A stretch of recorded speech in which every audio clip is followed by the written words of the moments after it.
الحمد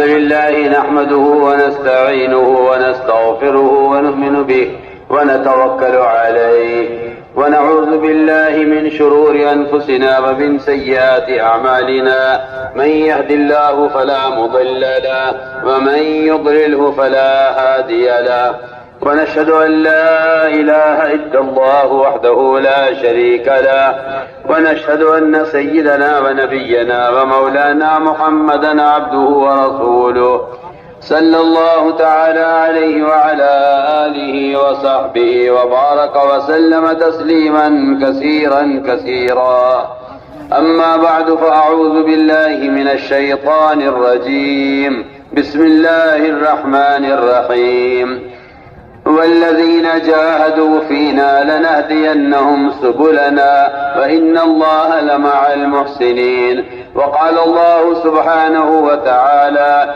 إنما يعمر مساجد الله من آمن بالله واليوم الآخر وأقام الصلاة وآتى الزكاة ولم يخش إلا الله وعسى أولئك أن يكونوا من المهتدين وقال عليه الصلاة والسلام لغدوة أو روحة في سبيل الله خير من الدنيا وما فيها وقال عليه الصلاة والسلام من رأى منكم منكرا فليغيره بيده فإن لم يستطع فبلسانه فإن لم يستطع فبقلبه وذاك أضعف الإيمان أو كما قال عليه الصلاة والسلام. میرے انتہائی محترم بزرگ و دوست عزیزو، دنیا کا ایک اصول ہے کہ انسان جس لائن میں محنت کرتا ہے اسے اس لائن کی ہی خبر ہے. آپ سنان سے پوچھو زمیندارہ کیسے ہوتا ہے، کہتی مجھے کیا بات ہے. آپ کاشتکار سے پوچھو بزنس کیسے ہوتا ہے، جی مجھے کیا بات ہے. آپ کسی ڈاکٹر سے پوچھو کہ زمیندارہ کیسے ہوتا ہے، کہتی مجھے کیا بات ہے.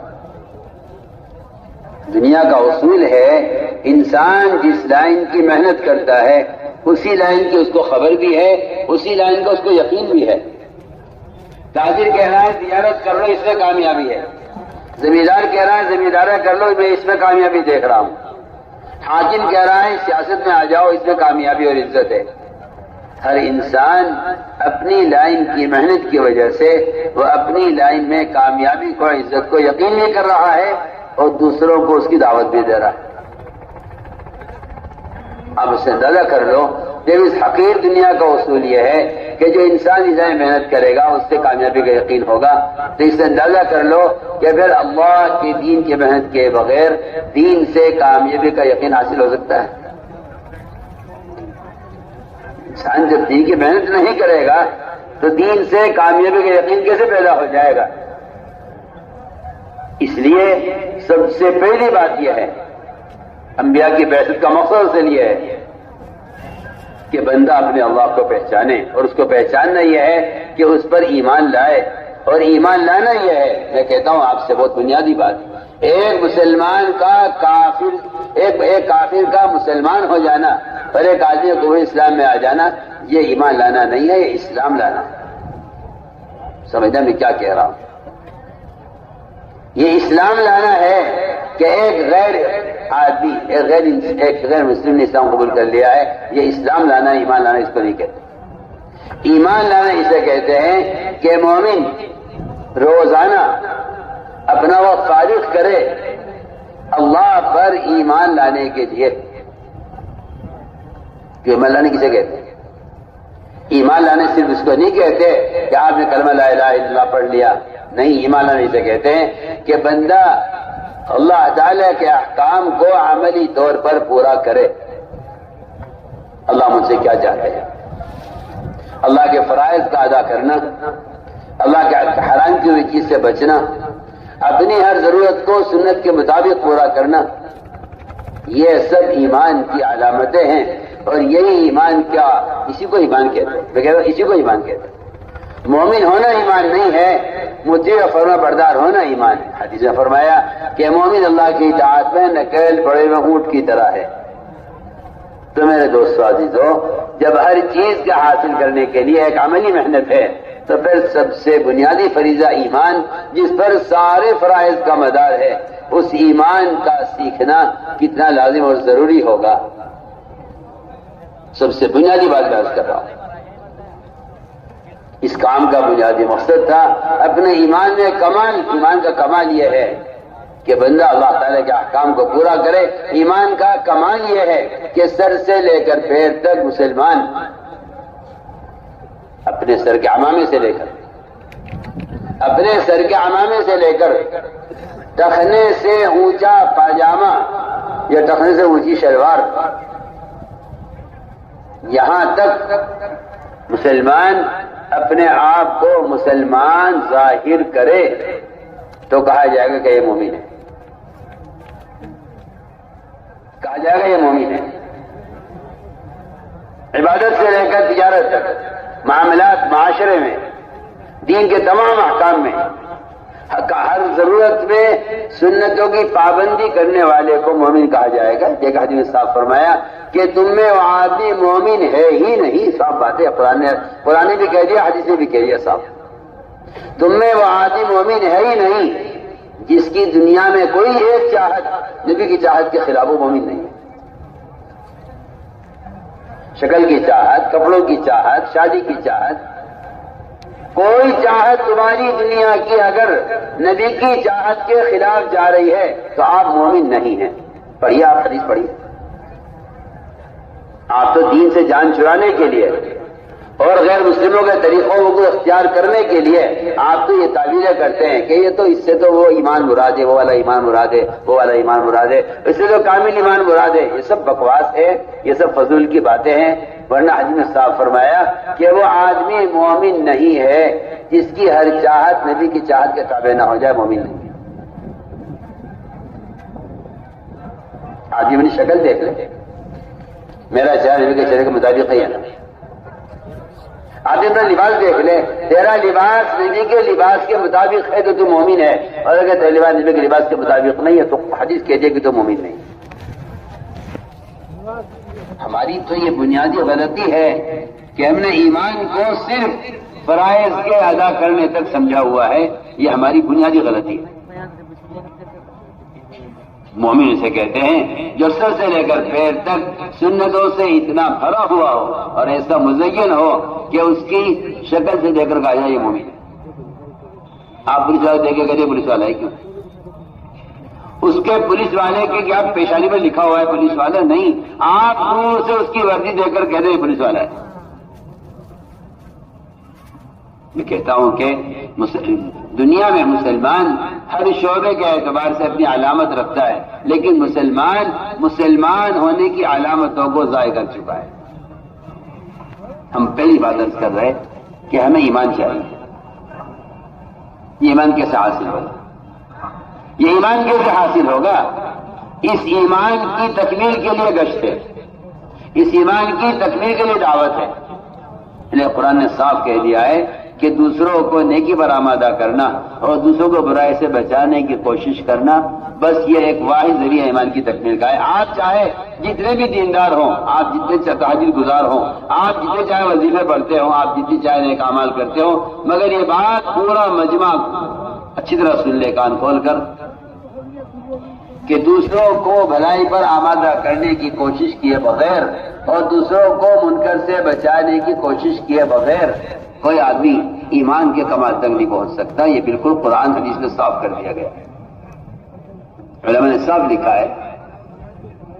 ایک آدمی اتنی نمازیں پڑھتا ہے کہ اس کی پیشانی سیاہ ہو جائے، اتنے روزے رکھتا ہے کہ اس کے ہونٹ خشک پڑ جائیں نفلی روزوں سے، زکوٰۃ اور ادا کر دے۔ علماء نے لکھا ہے کہ اسلام میں ایمان کا کمال، اسلام میں ایمان کی علامت صرف یہ نہیں ہے، اسلام میں ایمان کی علامت یہ ہے کہ آپ کیا لوگوں کو بھلائی کا حکم کرتے ہیں۔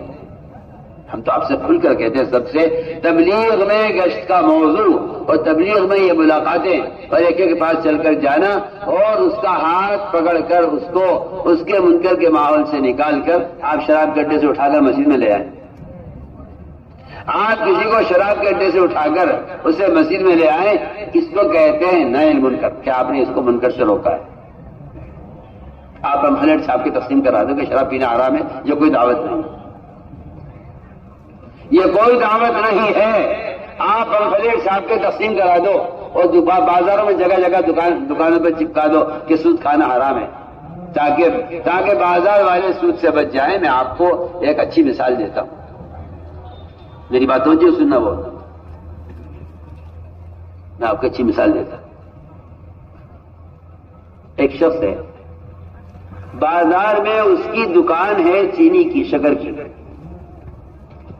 شکر میں چیٹے آتے ہیں، مکوڑے آتے ہیں، چونٹیاں آتی ہیں بہت، یہ پریشانی ہے کیسے ہٹاؤں؟ مجھے بتاؤ تو صحیح، اس بیوپاری نے، شکر کے بیوپاری نے اپنی شکر کی بوریوں پر اگر نمک لکھ دیا کہ تاکہ یہ چونٹے چھوڑ دیں کہ بھائی نمک ہے اس میں، ہو سکتا ہے؟ بہانہ میں کوئی جواب تو دے میری بات کا، بھائی کتنی اہم بات کر رہا ہوں، ارے بولو تو صحیح، کچھ آنا تو کرو، وہ لکھ دے، ہر بوری پر نمک لکھ دے، ہر بوری پر نمک لکھ دے۔ مجھے بتا دو تم، یہ چینٹے اس بوری کو چھوڑ دیں گے نمک لکھا ہوا دیکھ کر؟ میں آپ سے کہتا ہوں اللہ کی قسم، اس سے زیادہ مسلمان کے منہ کو سود لگا ہوا ہے۔ آپ سود کا اشتہار لگا دو کہ سود کھانا حرام ہے، آپ کہیں گے میری ذمہ داری پوری ہو گئی۔ میں کہتا ہوں تیرے پوسٹر کی حیثیت اس شکر کی بوری پر نمک لکھنے سے زیادہ نہیں ہے۔ اصل مسئلہ حرام حلال بتلانا امر معروف نہیں ہے، حرام کو حرام بتلانا نہی منکر نہیں ہے۔ ایک آدمی سے کوشش کر کے نماز پڑھوا لینا، یہ کہا جائے گا کہ آپ نے امر معروف کیا ہے۔ ایک آدمی کو کوشش کر کے شراب کے اڈے سے اٹھا کر مسجد میں لے آ کر اس سے شراب چھڑوا دینا، اس کو کہا جائے گا کہ آپ نے دعوت کا فریضہ ادا کیا ہے، کہ آپ نے ایک آدمی کو منکر سے روک دیا۔ منکر سے روکنا دعوت ہے، منکر سے روکنا دعوت ہے۔ نماز ادا کرانے کی کوشش کرنا ایک مسلمان سے، اسے کہا جائے گا کہ آپ نے امر معروف کیا ہے۔ حدیث میں صاف ہے، میں تو حدیث سے کہہ رہا ہوں کہ سارے مسلمان ایک کشتی کے سوار ہیں، گناہ منکر کرنے والے کشتی میں سوراخ کرنے والے ہیں۔ اگر آپ نے ہاتھ پکڑ لیا اس کا سوراخ کرنے والے کا تو آپ بچ جائیں گے، اور اگر آپ نے اس کا ہاتھ نہ پکڑا تو آپ غرق ہو جائیں گے۔ حدیث ہے، میں تو حدیث سے کہہ رہا ہوں۔ یہ جو آپ کے ذہن میں خیال پیدا ہو گیا ہے کہ دعوت دینے کا کوئی ایک طریقہ نہیں ہے، قلم سے، اخبار سے، رسالوں سے، ان گندے موبائلوں سے دین کی باتیں پھیلاتے رہو، کو جی ہم بھی دعوت دے رہے ہیں، یہ کوئی دعوت نہیں ہے، یہ کوئی دعوت نہیں ہے، یہ دین کے ساتھ عداوت ہے، یہ کوئی دعوت نہیں ہے۔ کیوں؟ آپ سوچئے، آپ کا بیٹا، آپ کا باپ، آپ کا تایا نظر سے، نگاہ سے معذور ہے، نظر نہیں آتا، وہ جا رہا کنویں کی طرف، آپ اگر چیخ کر کہیں جی آگے کنواں ہے، اس نے سنا نہیں سنا، آپ تو اس وقت بھاگ کے جائیں گے، اس کا ہاتھ پکڑ لیں گے، ایسے ہی کرو گے؟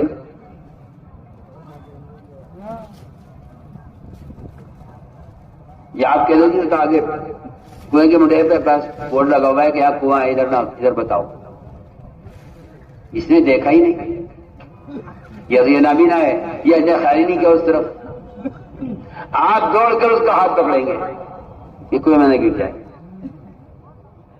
میں عرض کرنا چاہتا ہوں، تبلیغ میں گشت کا جو اصل مقصد تھا، اور تبلیغ میں نکلنے کا جو اصل جس فریضے کو ادا کرنے کے لیے نکالا جا رہا تھا، وہ تھا امر معروف نہی منکر کے فریضے کو ادا کرنا، یعنی ایک مسلمان سے کوشش کر کے آپ اس سے اس وقت کا فریضہ ادا کرتا۔ اگر آپ نے ایک مسلمان سے ایک وقت کی نماز ادا کروا لی، آپ نے اس کو 2,88,00,000 سال جہنم میں جلنے سے بچا لیا۔ مولانا صاحب فرماتے تھے اگر تم کسی کا ہاتھ پکڑ کے لے آؤ مسجد میں اور اس سے اس وقت کا فریضہ ادا کروا لو تو 2 رکعت شکرانے کی پڑھی ہے، اللہ تو نے میرے ذریعے سے اس کو جہنم سے بچا لیا۔ سوچیے آپ، اللہ تو نے میرے ذریعے اس کو جہنم سے بچا لیا۔ 2 رکعت شکرانے کی پڑھی ہو، اگر تم کسی کو نماز مسجد میں لا کر نماز پڑھوا دو، میں کہتا ہوں آپ سے، آپ کا خیال یہ ہے سب کا کہ جسے پڑھنی ہوگی پڑھ لے گا، مجھے کیا مطلب ہے؟ مجھے اپنی قبر میں جانا سے اپنی قبر میں جانا، مسئلہ قبر کا نہیں ہے، مسئلہ تو قبر سے پہلے جو عذاب آئے گا نماز پڑھنے والوں پر، اس سے نماز پڑھنے والے بھی عذاب سے بچیں گے نہیں، حدیث ہے، نماز پڑھنے والے عذاب سے بچیں گے نہیں، اس لیے نہیں بچیں گے عذاب سے کہ تم دیکھ رہے تھے کہ تمہارا پڑوسی نماز نہیں پڑھتا، تم نے کیا کوشش کی؟ اگر کوشش کی ہے تو تمہیں نجات ملے گی، اور اگر تم نے کوشش نہیں کی ہے تو تم بھی نماز چھوڑنے والوں کے عذاب میں پکڑے جاؤ گے، چاہے تم نماز پڑھتے کیوں نہ ہو۔ سوچیے آپ، حدیث ہے، ایک نہیں سب روایت ہے اس طرح کی۔ اس لیے میرے دوستوں، ہم تو یہ کہنا چاہتے ہیں کہ گشت کا مقصد کیا تھا؟ گشت کا مقصد یہ تھا کہ بھلائی پر لوگوں کو تیار کرنا اور برائی سے لوگوں کو بچانے کی کوشش کرنا، اس کی عملی محنت گشت ہے، اس کی عملی محنت گشت ہے۔ اور یہ آپ یہ بات یاد رکھیں کہ یہ کوئی تبلیغ جماعت کا کام نہیں ہے، یہ ہر مسلمان کا کام ہے، یہ ہر مومن کا کام ہے کہ وہ کوشش کر کے مسلمان کو گناہ کے ماحول سے نکال کر عمل کے ماحول میں لائے۔ اور یہ ایک ایسی ایمان کی تکمیل کا، میں علماء سے بھی کہہ رہا ہوں، یہ ایمان کی تکمیل کا، ایمان کے کامل کرنے کا ایک ایسا بنیادی ذریعہ ہے جس کے بارے میں کھل کر کہا جا سکتا ہے کہ صحابہ کرام کا یہ معمول تھا، ایک نہیں کئی صحابہ کا، کئی صحابہ کا یہ معمول تھا کہ وہ اپنے ایمان کو تازہ کرنے کے لیے اور اپنے ایمان کی تکمیل کے لیے لوگوں سے ملاقاتیں کرتے اور کہتے کہ آؤ ہمارے ساتھ اپنے پر ایمان لائیں گے۔ علماء کو تو معلوم ہونا چاہیے کہ امام بخاری رحمۃ اللہ علیہ کا مذہب ہے کہ ایمان میں زیادتی ہوتی ہے۔ سنیے، بہت کام کی بات کر رہا ہوں۔ امام بخاری رحمۃ اللہ علیہ کا مذہب ہے کہ ایمان میں زیادتی ہوتی ہے۔ وہ فرماتے ہیں کہ ایمان میں زیادتی ہونے کی دلیل یہ ہے کہ معاذ بن جبل رضی اللہ تعالیٰ عنہ وہ لوگوں سے ملاقاتیں کرتے تھے بازاروں میں اور کہتے تھے لوگوں سے کہ آؤ بیٹھو ہمارے ساتھ پر ایمان لائیں گے۔ عبداللہ بن رواحہ ایک سے خوشامد کر کے کہتے ادھر دیکھو میری طرف، ایک خوشامد کرتے، اٹھو ہمارے ساتھ، چلو ہمارے ساتھ اب پر ایمان لائیں گے۔ مجھے آپ بتاؤ تو صحیح، کوئی آدمی کسی گڑھے میں پڑا ہوا ہے، کوئی کسی کنویں میں گر گیا ہے، آپ میری بات کا جواب دیں، آپ ایک پرچہ لکھ کر ڈال دیں کنویں میں کہ بھائی آپ باہر آ جاؤ، یا آپ کنویں پر کھڑے ہو کے تقریر کر دیں، بیان کر دیں، اس کو نکلنے کی ترغیب دے کے آ جائیں، اس سے آپ اس کی جان بچ جائے گی؟ کیا خیال ہے آپ؟ کیا آپ کے ترغیب دینے سے، بتانے سے بھائی آپ باہر آ جاؤ، آپ کنویں بھی گرے ہوئے ہو، مر جاؤ گے، آپ باہر آ جاؤ، کیا آپ کے بیان سے کوئی فائدہ ہوگا یا اس کی جان بچ جائے گی آپ کی ترغیب دینے سے؟ اس کو تو سہارا چاہیے، اس کو تو سہارا چاہیے نکلنے کو۔ میں کہتا ہوں گشت کا موضوع تھا یہ کہ مسلمان کو گناہ کے ماحول سے اٹھا کر عمل کے ماحول میں لایا جائے، یہ گشت کا موضوع ہے، اور یہ ایمان کی تکمیل کا ایک صحابہ کرام کا معمول ہے۔ کیوں؟ اس لیے کہ یہ بات قرآن حدیث سے صاف کر دی ہے بالکل کہ امر معروف و نہی منکر کی عملی محنت، چاہے وہ مدارس میں ہو رہی ہو، چاہے وہ خانقاہوں میں ہو رہی ہو، اس کی عملی محنت سے یہ فریضہ ادا ہوتا ہے، اور اس فریضے کا ادا کرنا ہی صرف ایمان کی تکمیل کا سبب ہے۔ اس فریضے کا ادا کرنا ہی صرف ایمان کی تکمیل کا سبب ہے۔ آپ جتنے چاہے معمولات کرتے ہوں، آپ جتنے چاہے دیندار ہوں، مگر یہ بات واضح ہے کہ ہر مسلمان کے ایمان کی تکمیل وہ دوسروں کو نیکی پر آمادہ کرنا ہے، سیدھی بات ہے۔ اس لیے میرے دوستوں یہ پہلی بات ہو گئی ہے، کیونکہ چھ صفات ہیں، یہ 6 نمبر نہیں ہیں۔ ان صفات کو اندر پیدا کرنے کی ایک عملی مشق ہے جس کو میں نے پہلے بیان کر دیا کہ اب ہمارا کام یہ ہے کہ لوگوں کو دعوت دے کر جہاں یقین بگڑ رہے ہیں، جہاں اللہ کے غیر کو بولنا، سوچنا، سننا سب کام ہی یہی رہ گیا ہے، تاجر کہہ رہا تجارت سے ہوتا ہے، زمیندار کہتا ہے زمینداری سے ہوتا ہے. اس یقین کو موڑنے کے لیے اور غلط یقین سے صحیح یقین کی طرف لانے کے لیے ان کی جگہ کو بدلنا پڑے گا کہ یہ چھوڑ کر یہاں مسجد میں آئیں اور یہاں اللہ کے گھر میں بیٹھ کر اللہ کی بڑائی کو سنیں. سوچیے آپ، کوئی آدمی کسی وزیر کوٹھی میں جائے، اس کی کوٹھی کو دیکھ کر اس کی وزارت کا تاثر پیدا ہوگا. کوئی کسی مالدار کے محل میں جائے، اس کے محل کو دیکھ کر اس کے مال کا تاثر پیدا ہوگا. کوئی آدمی کسی فقیر کے جھوپڑے میں جا کر بیٹھے، اس کے جھوپڑے کو دیکھ کر اس کے فقر کا اندازہ ہوگا، اس سے متاثر ہوگا. جب آدمی دنیا کی مختلف چیزوں سے وہاں آ کر تاثر لیتا ہے تو جو اللہ کے گھر میں بیٹھ کر اللہ کی بڑائی کو سنے گا، کیا اس کے دل میں اللہ کا تاثر نہیں پیدا ہوگا؟ یہ بات طے شدہ بات ہے اللہ کی قسم کہ اللہ کے ساتھ تعلق کے پیدا کرنے کی صرف مسجد ہی جگہ ہے. اگر آپ بازاروں میں اور آپ گھروں میں اور آپ محلوں میں اور آپ لوگوں کی غفلت کی جگہوں پر دین کی باتیں پہنچا رہے ہیں تو میں آپ سے قسم کھا کر کہہ سکتا ہوں کہ اس سے عمل کی استعداد پیدا نہیں ہوگی. اگر آپ نشر و اشاعت کے ذریعے اور موبائل میں تک دین کی بات پہنچا رہے ہیں تو میں کہتا ہوں خدا کی قسم اس سے عمل کی استعداد پیدا نہیں ہوگی. ہاں، دینی معلومات نشر ہو جائیں گی، میں کچھ کہہ رہا ہوں. عمل کی استعداد پیدا کرنا دعوت کا مقصد ہے. دین کی بات لوگوں تک پہنچا دینا یہ کوئی تبلیغ نہیں ہے، کوئی تبلیغ نہیں. میں آپ سے کھل کر کہہ رہا ہوں، کوئی تمہاری اثر کا ملفوظ بیان کر رہا ہوں. آپ ملاقاتیں کر کے دین کی بات کان میں ڈال دے لوگوں کے مہیا صفاماتیں، یہ کوئی تبلیغ نہیں ہے. کہ کان میں بات ڈالنا تبلیغ نہیں ہے، دل میں بات کا اتارنا تبلیغ ہے. اور یہ بات طے شدہ ہے، قرآن اس سے بھرے ہوئے ہیں کہ بات کے دل میں اترنے کی جگہ اللہ نے صرف مسجد کو بنایا ہے. مسجد کے علاوہ کوئی جگہ نہیں ہے جہاں بات دل میں اتر جائے. مسجد کے علاوہ کوئی جگہ نہیں. جو اس کا انکار کرے وہ حدیث کا انکار کر رہا ہے.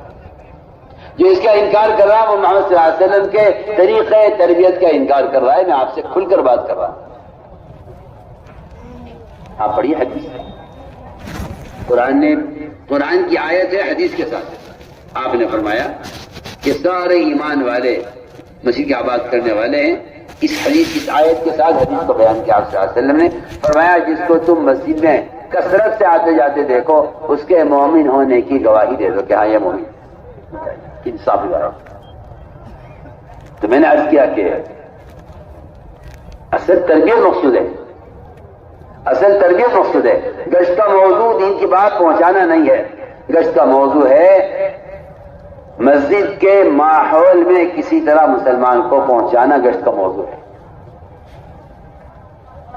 اس لیے کہ آپ صلی اللہ علیہ وسلم کا یہ معمول تھا کہ آپ صلی اللہ علیہ وسلم نئے آنے والوں کو مسجد کے ماحول میں رکھا کرتے تھے.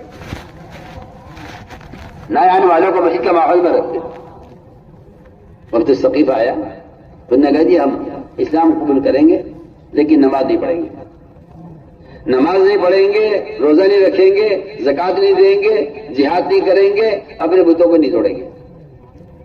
اسلام قبول. آج کل کے مسلمان کی طرح وہ بھی چاہتے تھے کہ ایسے ہو جائے کچھ کہ ہم مسلمان تو ہوں لیکن فرائض کا عمل نہ کریں. آپ نے فرمایا کہ انہیں مسجد میں رکھو. انہیں مسجد میں رکھو. ان کا خیمہ مسجد میں لگاؤ. ان کا مسجد میں رہنا ان کے دل کو اسلام کے لیے کھول دے گا. یہ حدیث ہے. انہیں مسجد میں رکھا گیا. نماز پڑھتے ہوئے دیکھا، نماز کا شوق پیدا ہو گیا. روزہ رکھتے دیکھا لوگوں کو، روزے کا شوق پیدا ہو گیا. زکوٰۃ دیتے دیکھا لوگوں کو، زکوٰۃ دینے کا شوق پیدا ہو گیا. فرمایا سیتصدقون، ان قریب یہ زکوٰۃ دیں گے تم دیکھنا. اور یہ ان قریب اللہ کے راستے میں نکلیں گے، محنت کریں گے، تم دیکھنا. انہیں مسجد میں رکھو. آپ نے کیوں نہ کہا انہیں دین بتا کے چھوڑ دو تاکہ یہ بتا دو انہیں دین کیا ہے، پھر یہ عمل کرے نہ کرے کریں گے، ان کی مرضی ہے نہ کریں ان کی مرضی ہے. نہیں، ایسا نہیں ہے. آج بھی میں کہتا ہوں کہ امت کی تعلیم اور تربیت کا ایک واحد ذریعہ یہی ہے کہ مسلمان مسجد سے جڑے. آپ سوچیں نا، جو تاجر دکان سے نہیں جڑا ہے کیا وہ نفع حاصل کر سکتا ہے؟ جو ملازم دفتر میں نہیں جا رہا کیا وہ تنخواہ لے سکتا ہے؟ جو زمیندارہ ہی نہیں دیکھ رہا ہے کیا وہ غلہ حاصل کر سکتا ہے؟ تو جس آدمی کا مسجد تعلق نہیں کیا وہ ہدایت حاصل کر سکتا ہے؟ سوچیں. تو میری بات کی طرف توجہ دیں. ہمارے یہاں گشت کا اصل موضوع ہے کسی طرح دعوت دے کر مسجد کے ماحول میں لانا. یہ گشت کا موضوع ہے. کسی طرح دعوت دے کر مسجد کی حدیث میں آتا ہے جو آدمی مسجد کی طرف چل کر آتا ہے اللہ اس کی طرف دوڑ کر آتے ہیں. بتائیے تو صحیح, اللہ کو اس کے بندوں کے متوجہ کرنے کا اس سے بڑھ کر کوئی اور ذریعہ نہیں ہے کہ آپ اللہ کے بندوں کو اللہ کی طرف لے آئیں. جو گشت میں آپ کے ساتھ مسجد کی طرف چل کر آ رہا ہے اللہ کی قسم اللہ اس کی طرف دوڑ کر آ رہے ہیں. حدیث ہے من اتانی ماشین اتیتہ ہرولۃ, حدیث ہے. اس لیے یہ بات پورا مجمع طے کر لے اس کو. لیکن نماز پڑھنے والے کے ذمہ فرض ہے, نماز پڑھنے والے کے ذمہ فرض ہے کہ وہ اپنے پڑوسی بے نمازی کو اپنے ساتھ نماز کے لیے لے چلے. سن رہے ہیں کیا کہہ رہا ہوں؟ نماز پڑھنے والے کے ذمہ فرض ہے کہ وہ اپنے ساتھ اپنے پڑوسی دکاندار کو بھی لے چلے, وہ اپنے ساتھ اپنے پڑوسی اپنے مکان کے پڑوسی کو بھی لے چلے. کیونکہ علماء نے لکھا ہے ایک آدمی نماز پڑھتا تو ہے لیکن دوسروں کو نماز پر آمادہ نہیں کرتا, یہ نماز پڑھنے والا گناہگار ہے. سن رہے ہیں کیا کہہ رہا ہوں؟ نماز پڑھنے والا گناہگار ہے. کیوں؟ اس لیے کہ نماز پڑھتا تو ہے لیکن دوسروں کو نماز پر آمادہ نہیں کرتا. آپ نماز کی فرض پر کتاب چھاپ دیں, آپ نے نماز کا علم پہنچایا ہے, نماز کی دعوت نہیں دی. آپ نے لوگوں کو نماز کی اہمیت کا علم دے دیا ہے, آپ نے نماز کے پڑھنے کا طریقہ آپ نے شائع کر دیا ہے, لیکن آپ نے دعوت نہیں دی ہے. کیونکہ دعوت دینا یہ ہے کہ آپ ایک بے نمازی کو نماز پر آمادہ کریں. تو میں نے ایک بات عرض کی ہے کہ ایمان کے بعد جو سب سے بڑا فریضہ ہے نماز. ہماری نماز کا کمال اس میں ہے کہ ہم دوسروں کو نماز پر آمادہ بھی کریں.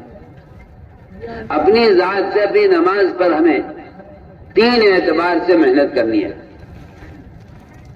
3 طرح سے نماز پر محنت کرنی ہے. پہلی محنت, پہلا کام, نماز سے کامیابی کا یقین پیدا کرنا. اس یقین کا پیدا کرنا اس طرح کا آدمی بیٹھا دعا مانگتا رہے کہ اللہ مجھے نماز پر یقین دے دے, مجھے نماز پر یقین دے دے. میں کہتا ہوں کہ اس کی عملی مشق ہے, وہ یہ ہے کہ آپ نماز پر یقین لانے کے لیے اور نماز کو یقینی بنانے کے لیے آپ سب سے پہلا قدم یہ اٹھائیں کہ آپ کسی بھی بڑے سے بڑے کام میں مشغول ہوں, آپ اپنے یقین کو شکل سے عمل کی طرف, دکان سے نماز کی طرف اپنے یقین کو بدلنے کے لیے آپ اس کی مشق کریں کہ نماز کی اذان کی آواز سنتے سارے کام چھوڑ دیں. آپ ایسا کیوں کر رہے ہیں؟ کہ میں اس لیے کر رہا ہوں کہ میرا یقین اصل میں دکان پر ہے. نماز پر یقین لانے کے لیے مجھے اپنے دنیا کے کام کو ادھورا چھوڑنا پڑے گا. تو میرا یقین نماز پر باقی رہے گا. اگر میں نے دنیا کے کام کو آگے کر دیا, نماز کو پیچھے کر دیا, تو میرا یقین دنیا پر رہے گا, میرا یقین دکان پر رہے گا, نماز پر نہیں آئے گا. پہلی مشق یہ ہے کہ نماز سے کامیابی کا یقین پیدا ہو. حضور اکرم صلی اللہ علیہ وسلم نے اسی یقین پر اٹھایا تھا صحابہ کرام کو, بڑے سے بڑی بات پیش آ جائے وہ نماز نہیں چھوڑ سکتے تھے. ایک صحابی قید میں تھے. جیلر ان کو پانی دیا کرتا تھا پینے کے لیے, اور بہت تھوڑا سا پانی دیتا تھا, بہت تھوڑا پانی. وہ پانی پیا کرتے تھے, باقی کی ضرورت کے لیے پانی ملتا نہیں تھا. ان کو جیل میں غسل کی حاجت پیش آ گئی. وہ پریشان کہ یا اللہ مجھے غسل کرنا ہے اور مجھے نماز پڑھنی ہے. انہوں نے جیلر سے کہا مجھے پانی چاہیے. جیلر نے کہا کہ نہیں جی, پانی تو غسل کے نہیں ملے گا, پانی صرف پینے کے لیے ملے گا, غسل کے لیے پانی نہیں ملے گا. پینے کا پانی اتنا تھوڑا ہے کہ اس سے غسل ہوتا نہیں. ان صحابی نے طے کر لیا کہ میں 2 دن پیاسا رہوں گا. 2 دن پیاسا رہوں گا. میں نے طے کر لیا اپنے دل میں 2 دن پیاسا رہ لوں گا. مگر نماز نہیں چھوڑ سکتا. اس سے کہا جیلر سے اچھا تم آپ ایسا کرو آج کا پانی کل کا پانی اکٹھا دے دو, ہم کل سے پانی نہیں مانگیں گے پینے کا. اور یہ فیصلہ کر لیا صاحب نے اپنے دل میں کہ میں 48 گھنٹے پیاسا رہ لوں گا. سنیے تو صحیح, کہاں پیاس کہاں نماز. ہم تو معمولی کام کی نماز چھوڑ دیں. ادھر اذان مغرب کی ہوئی, ادھر گاہک آ گیا. اللہ کیوں لایا گاہک؟ تمہیں رزق دینے کے لیے. تم بے وقوف ہو. تمہیں کسی جاہل نے سکھلایا ہے کہ اللہ تمہیں رزق دینے کے لیے تمہارے پاس گاہک کو لاتے ہیں. اللہ گاہک رزق لینے کے لیے نہیں لاتے. اللہ گاہک کو رزق دینے کے لیے نہیں لاتے. اللہ گاہک کو اس لیے لاتے ہیں میں دیکھنا چاہتا ہوں میرے بندے کے یہاں اس وقت نماز مقدم ہے یا گاہک مقدم ہے. اگر یہ نماز کو چھوڑ کر گاہک میں لگ جائے تو اللہ تعالیٰ اسے اسلام سے محروم کر دیں گے اور اس کے ساتھ اللہ کا کوئی وعدہ نہیں ہے. اور اگر یہ گاہک کو چھوڑ کر نماز کے لیے آ جائے تو اللہ فرماتے ہیں میں ایسے کا رزق دوں گا جہاں اس کا گمان بھی نہیں پہنچے گا.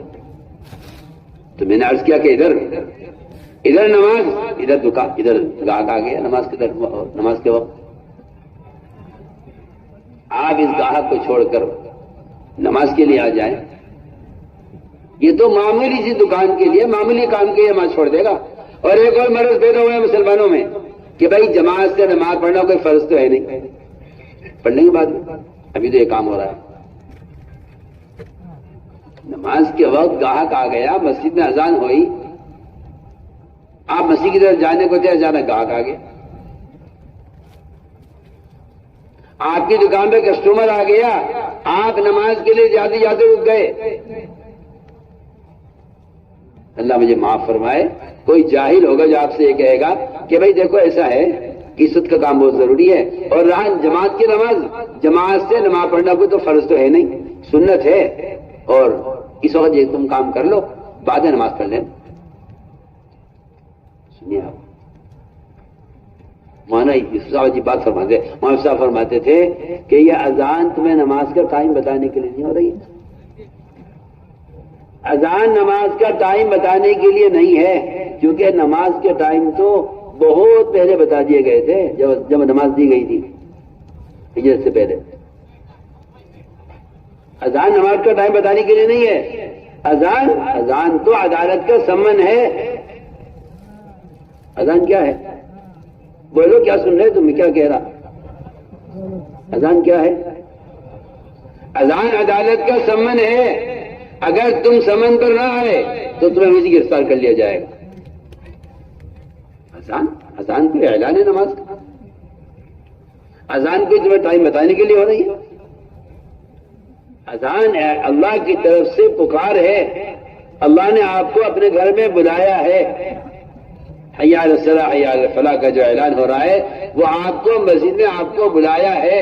آپ اگر کسی عدالت کا سمن آ جائے, آپ کو بلایا جائے اور آپ وقت حاضر نہ ہو, بتائیے آپ کے خلاف وارنٹ کٹیں گے, آپ کو دکان سے گرفتار کر لیا جائے گا کہ آپ کو ہمیں بلایا تھا, آپ کیوں نہیں آئے.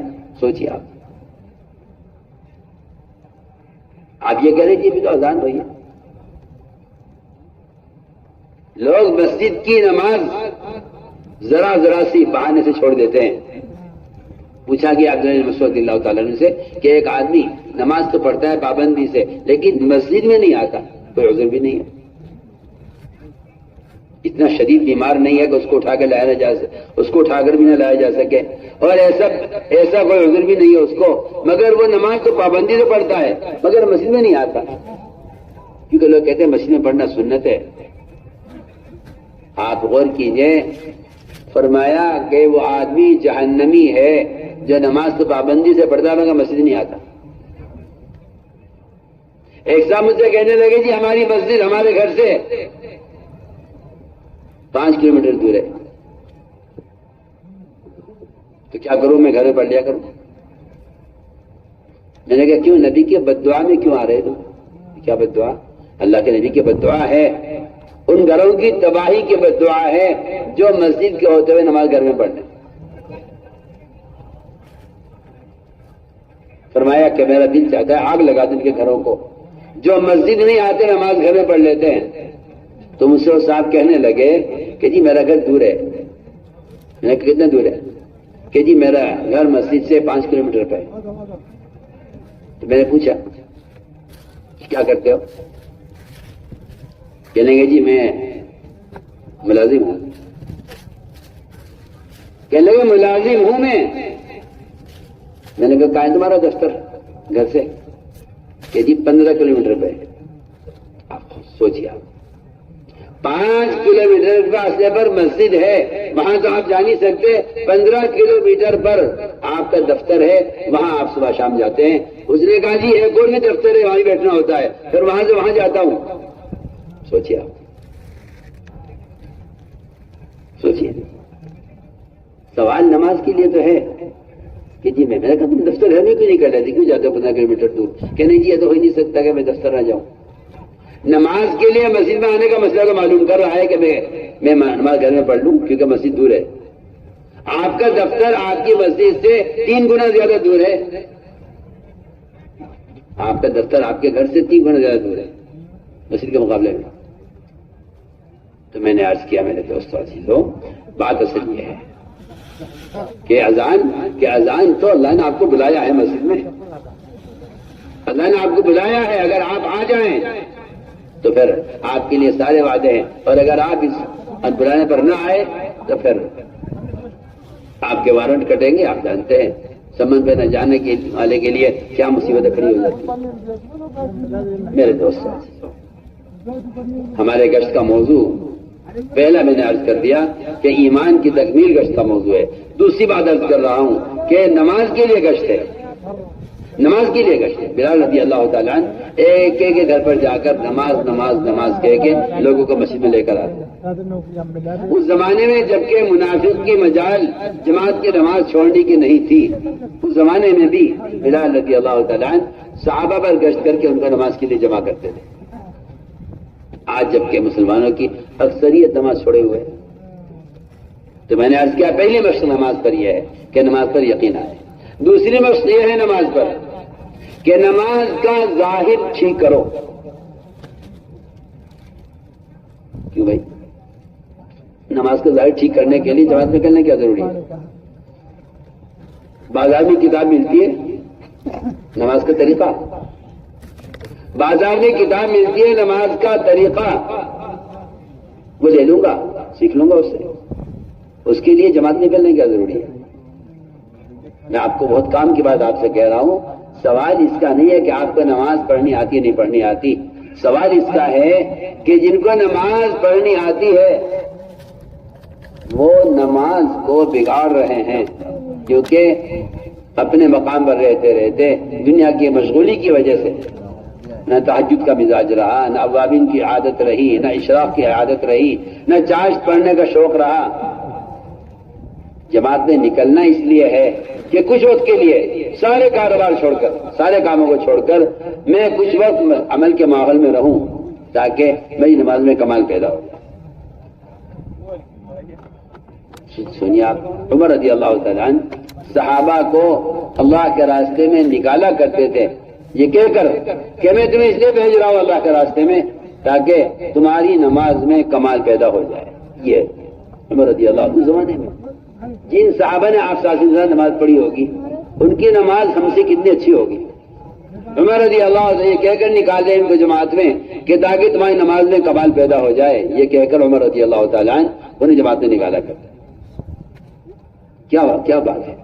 آدمی اپنی جگہ مقام پر رہتے رہتے دنیا ایسی اس پر غالب آ جاتی ہے اور عام نوافل کا تہجد کا مزاج ختم ہو جاتا ہے. 4 مہینے جب سارے دنیا کے دھندے چھوڑ کر آدمی مسجد کے ماحول میں رہے گا 4 مہینے، وقت پر تہجد ملے گی، وقت توابین ملے گی، اور آہستہ آہستہ ہماری نمازوں میں کمال لے کے فرائض میں کمال پیدا ہوتا ہے نوافل سے. فرائض میں کمال پیدا ہوتا ہے نوافل سے. ہم نوافل کو چھوڑ دیتے ہیں یہ کہہ کر کہ ان کا پڑھنا کوئی ضروری نہیں ہے، اور ویسے بھی اور بھی تقاضے میرے کو بڑے اہم تقاضے ہیں، فرصت نہیں ہے کہ تہجد پڑھتے نہیں کیونکہ دن بھر تھکتے ہیں دنیا کے لیے، رات کو پڑھ کے سو جاتے ہیں. قرآن نے بھی حدیث نے بھی مومن اور مشرک کے درمیان ایک فرق تہجد کا بھی کیا ہے. سنیے تو صحیح، قرآن بھی حدیث میں بھی مومن مشرک کے درمیان فرق تہجد کا کیا ہے کہ مشرک تو وہ ہے جو پوری رات پڑھ کر سوئے گا صبح تک، لیکن مومن وہ ہے کہ رات کو اس کا پہلو بستر سے دور رہے گا رات کے قیام اور تہجد میں. عبداللہ بن رواحہ رضی اللہ عنہ فرماتے ہیں عبداللہ بن رواحہ فرماتے ہیں کہ مومن اور کافر کا فرق یہ ہے کہ مومن وہ تو رات کو بستر سے دور رہے گا رات کے قیام میں، اور کافر وہ ہے اذا استثقلت بالمشرکین المضاجع کہ ان کے بدن سے ان کے بستر بھاری رہیں گے، بوجھل رہیں گے صبح تک. یہ مشرکین اپنے بستر چھوڑتے نہیں ہیں رات کے قیام میں. مومن وہ ہے جو رات کو بستر سے دور رہتا ہے رات کے قیام اور تہجد میں. میرے دوستوں، یہ ایک بنیادی بات میں عرض کر رہا ہوں کہ اپنی نمازوں کو ٹھیک کرنے کی مشق کرو. رکو کیسے کروں، سجدہ کیسے کروں، امام صاحب مفتی صاحب آپ بتا دو میرا رکو درست ہو رہا ہے یا نہیں ہو رہا ہے، میں سجدہ ٹھیک کر رہا ہوں نہیں کر رہا ہوں، ہاتھ کہاں رہنی چاہیے، پیر کی انگلیاں کدھر رہنی چاہیے. سجدے میں پیر کی انگلیاں اگر قبلے کی طرف نہیں ہیں، سنو، سجدے میں اگر پیر کی انگلیاں قبلے کی طرف نہیں ہیں تو آپ کے پیر گناہوں کی طرف اٹھیں گے، کیونکہ آپ نے اپنے اعضاء کو نماز میں رخ پر رکھا نہیں ہے. جو نماز میں ادھر ادھر دیکھے گا وہ نماز کے بعد نامحرم کو بھی دیکھے گا، کیونکہ تو نے نماز میں اپنی نظر کی مشق نہیں کی ہے. تو نے کہا جائز ہے نماز میں ادھر ادھر دیکھ سکتے ہیں، مسئلہ جائز ناجائز کا ہمارے یہاں ہی نہیں. جائز کوئی راستہ ہی نہیں ہے چلنے کا، جائز کوئی راستہ ہی نہیں ہے چلنے کا. اصل تو سنت ہے کہ سنت نماز کیا ہے. آپ سے نماز میں نگاہ کو کہاں رکھنے کا حکم دیا ہے؟ آپ اگر بیت اللہ کے سامنے کھڑے ہیں نماز پڑھ رہے ہیں تو آپ کو اجازت نہیں ہے کہ آپ نماز میں بیت اللہ کو دیکھیں، کیونکہ آپ کے بدن کو متوجہ ہونا ہے بیت اللہ کی طرف، نظر کو دل کو متوجہ نہیں ہونا بیت اللہ کی طرف. جبکہ کعبہ ہے، اللہ کا گھر ہے، مگر نماز میں گنجائش نہیں ہے اس کی کہ آپ بیت اللہ کو دیکھیں یا بیت اللہ کو سوچیں، بالکل نہیں. نہ دل متوجہ کر سکتے ہیں بیت اللہ کی طرف، نہ آنکھ قبلے کی. آپ آنکھ رکھے سجدے کی جگہ پر، چاہے آپ بیت اللہ کی دیوار کے آگے کھڑے ہوئے ہیں، آپ بیت اللہ کو نہیں دیکھیں گے نماز میں، ورنہ آپ کی نماز کامل نہیں. سوچیے آپ میں کیا کہہ رہا ہوں. تو میں نے عرض کیا کہ نماز پر ایسی مشق کرنی پڑے گی. عام طور سے لوگوں کا حال یہ ہے کہ جب رکوع سے اٹھتے ہیں سجدے میں چلے جاتے ہیں. حدیث میں آتا ہے کہ جو اپنی کمر کو سیدھا نہیں رکھتا رکوع سے اٹھنے کے بعد سجدے میں جانے سے پہلے، اللہ اس کی نماز کی طرف نظر اٹھا کر نہیں کہ کیا کر رہا ہے. ہمیں اس طرح اللہ کے راستے میں نکلنے کی ہماری غرض یہی ہے کہ تاکہ مشق کروں. اللہ کا شکر ہے علماء اللہ کے راستے میں اچھی تعداد میں نکل رہے ہیں. علماء کا نکلنا جماعت میں اس لیے لازم اور ضروری ہے تاکہ ان عوام کے ساتھ 4 مہینے ایک عالم کو دن رات 24 گھنٹے ان کے ساتھ رہنے سے ان عوام کی تعلیم ہو، ان کی تربیت ہو، ان کے فرائض صحیح طریقے سے ادا ہوں. یہ علماء کی ذمہ داری ہے کہ جماعتوں کے ساتھ نکلیں، کیونکہ اللہ نے ان کو علم دیا ہے. یہ اپنے عمل سے ان کو عمل سکھلائیں اور یہ اپنی ساتھ رہ کر ان کو نماز کا صحیح طریقہ بتلائیں. نماز کا طریقہ بیان کرنے سے نہیں آئے گا، نماز کا طریقہ نماز سے آئے گا. سلو کما رأیتمونی اصلی کا جو حکم ہے وہ یہ بتا رہا ہے کہ نبی نے نماز لکھ کر نہیں دی ہے، نبی نے نماز پڑھ کر بتائی ہے. علماء انبیاء کے وارث ہیں، علماء کی ذمہ داری ہے یہ نکلے جماعتوں میں عوام کے ساتھ اور ان کو نماز پڑھ کر دکھلائیں کہ نماز کا سنت طریقہ کیا ہے. اس طرح ہمیں اپنی نمازوں پر یہ دوسری مشق کرنی ہے. تیسری مشق یہ ہے کہ نماز سے ہی مسائل کو حل کرنے کی مشق کرو. مشق یہ نہیں کہ کوئی ضرورت پیش آ گئی تو دیکھیں گے نماز. مشق کرو. جب بھی کوئی حاجت پیش آئے پہلے 2 رکعت نماز. جب بھی کوئی مسئلہ پیش آئے پہلے 2 رکعت نماز. جب بھی کوئی حادثہ پیش آ جائے پہلے 2 رکعت نماز. ایک صحابی بحرین جا رہے تھے تجارت کے لیے، حضرت اللہ میں تجارت کے بحرین جانا فرمایا پہلے 2 رکعت نماز پڑھو. اس طرح ہمیں اپنی نمازوں پر مشق کرنی ہے. اور تہجد کا نوافل کا خوب اہتمام کرو. اللہ تعالیٰ فرماتے ہیں میرا بندہ نوافل کے ذریعے میرا اتنا قریب ہو جاتا ہے کہ میں خود اس کے اعضا بن جاتا ہوں. اس لیے ہمیں نوافل کا خوب اہتمام کرنا ہے، کیونکہ نوافل کی کثرت سے بندے کا جو ہے بندہ گناہوں سے محفوظ رہتا ہے. اور اس کی برکتیں بھی رات کے قیام اور تہجد میں ہیں. اس طرح ہمیں اللہ کے راستے میں نکل کر ابھی نمازوں میں یہ مشق کرنی ہے 3 اعتبار سے. نماز کا ظاہر درست ہو، نماز کو ہر کام پر مقدم کرے تاکہ یقین نماز پر آئے. اور تیسری بات جو میں نے عرض کی کہ نماز کا طریقہ کار ٹھیک ہو اور نماز سے مسائل کو حل کروائیں. اس طرح ہمیں 3 اعتبار سے اپنی نمازوں پر مشق کرنی ہے. میرے دوستوں، یہ نماز جب درست ہوگی جب نماز کا صحیح علم حاصل کیا جائے. آدمی دنیا کا کوئی کام کرتا ہے، اس کا طریقوں سے معلوم نہیں ہوتا، وہ کام درست نہیں ہوتا. لوگ کہتے ہیں ہم نے غلط طریقے سے کیا، پہلے معلوم کرنے کا طریقہ کیا ہے. ایک ڈاکٹر آپ کو دوا دے رہا ہے، وہ دوا کا طریقہ لکھ کر دیتا ہے، یہ گولی آپ کو اس وقت کھانی ہے، یہ دوا کھانے کی ہے، لگانے کی ہے. اگر آپ اس کو نہ سمجھے تو بتائیے کتنا نقصان ہو جائے گا. پھر ایک مسلمان کا یہ نہ جاننا کہ نماز کا صحیح طریقہ کیا ہے، ہمیں چاہیے کہ اس کا علم حاصل کریں. علم 2 قسم کا ہے، فضائل کا اور مسائل کا. فضائل کا علم وعدوں کا یقین پیدا کرنے کے لیے ہے اور مسائل کا علم عمل کو صحیح طریقے سے ادا کرنے کے لیے ہے. اس لیے فضائل کی تعلیم کا خوب اہتمام کیا جائے تاکہ ہمارے دل میں عمل کی قیمت تو معلوم ہو. ہمیں دنیا کی قیمت معلوم ہے، عمل کی قیمت معلوم نہیں ہے. تو اسی لیے آپ غور کر لیجئے کہ آدمی عمل کو ضائع کر دیتا ہے دنیا کے لیے، دنیا کو ترجیح دیتا ہے آخرت پر، کیونکہ عمل کی قیمت معلوم نہیں. تو میں نے عرض کیا کہ فضائل کی تعلیم سے ہمارے اندر عمل کا شوق پیدا ہوگا اور عمل پر جو وعدے اللہ نے کیے ہیں ان وعدوں کا یقین دل میں پیدا ہوگا. اس کے لیے فضائل کی تعلیم، فضائل اعمال مع فضائل صدقات، ظہر کے بعد کی تعلیم میں فضائل اعمال مع فضائل صدقات، اور اس کے ساتھ قرآن کو صحیح کرنے کا حلقہ قائم کیا جائے. یہ روزانہ کا کام ہوگا جماعت کا اللہ کے راستے میں نکل کر. اور صبح کی تعلیم میں اہتمام سے منتخب احادیث پڑھی جائے. یہ ایک تعلیم کی وہ بنیادی کتاب ہے جو اہمیت تبلیغ میں 6 نمبروں کی ہے، وہ اہمیت تبلیغ میں منتخب احادیث کی ہے. یہ دعوت کا یہ کام، اس کی 6 صفات مشہور ہے، ساری دنیا جانتی ہے. کسی غیر مسلم پوچھو گے بھائی تبلیغ کا 6 نمبر کیا ہے، میں کہتا ہوں اس زمانے کے غیر مسلم بتا دے گا 6 نمبر کیا. صاحب درالی نے ان صفات کو سمجھنے کے لیے اور ان کو بیان کرنے کے لیے یہ احادیث کا مجموعہ تیار کیا ہے، منتخب احادیث. یہ ہماری تعلیم کی بنیادی اہم کتاب ہے. ہمیں فضائل اعمال کے ساتھ ساتھ منتخب احادیث سے تعلیم کا بڑا اہتمام کرنا ہے. تو صبح کی تعلیم میں منتخب پڑھی جائے گی ہر جگہ، کسی ملک میں ہو، کسی علاقے میں ہو، کسی مرکز میں ہو، کسی صوبے میں ہو، کہیں بھی ہو. صبح کی تعلیم منتخب حدیث، آپ کی جماعت کہیں بھی چلی جائے، آپ کے ہماری تعلیم کا طریقہ ہی ہے. اور ظہر کے بعد کی تعلیم میں فضائل اعمال مع فضائل صدقات، اس کے ساتھ قرآن کی تصدیق کا حلقہ ہو اور اس کے بعد 6 صفات کا مذاکرہ ہو احادیث کی روشنی میں.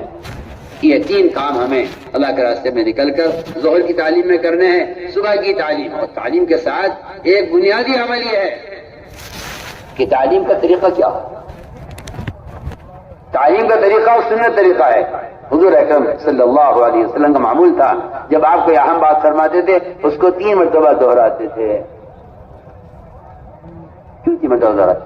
ایک مرتبہ آدمی متوجہ ہوتا ہے، دوسری مرتبہ میں سنتا ہے، تیسری مرتبہ میں وہ بات یاد ہو جاتی ہے.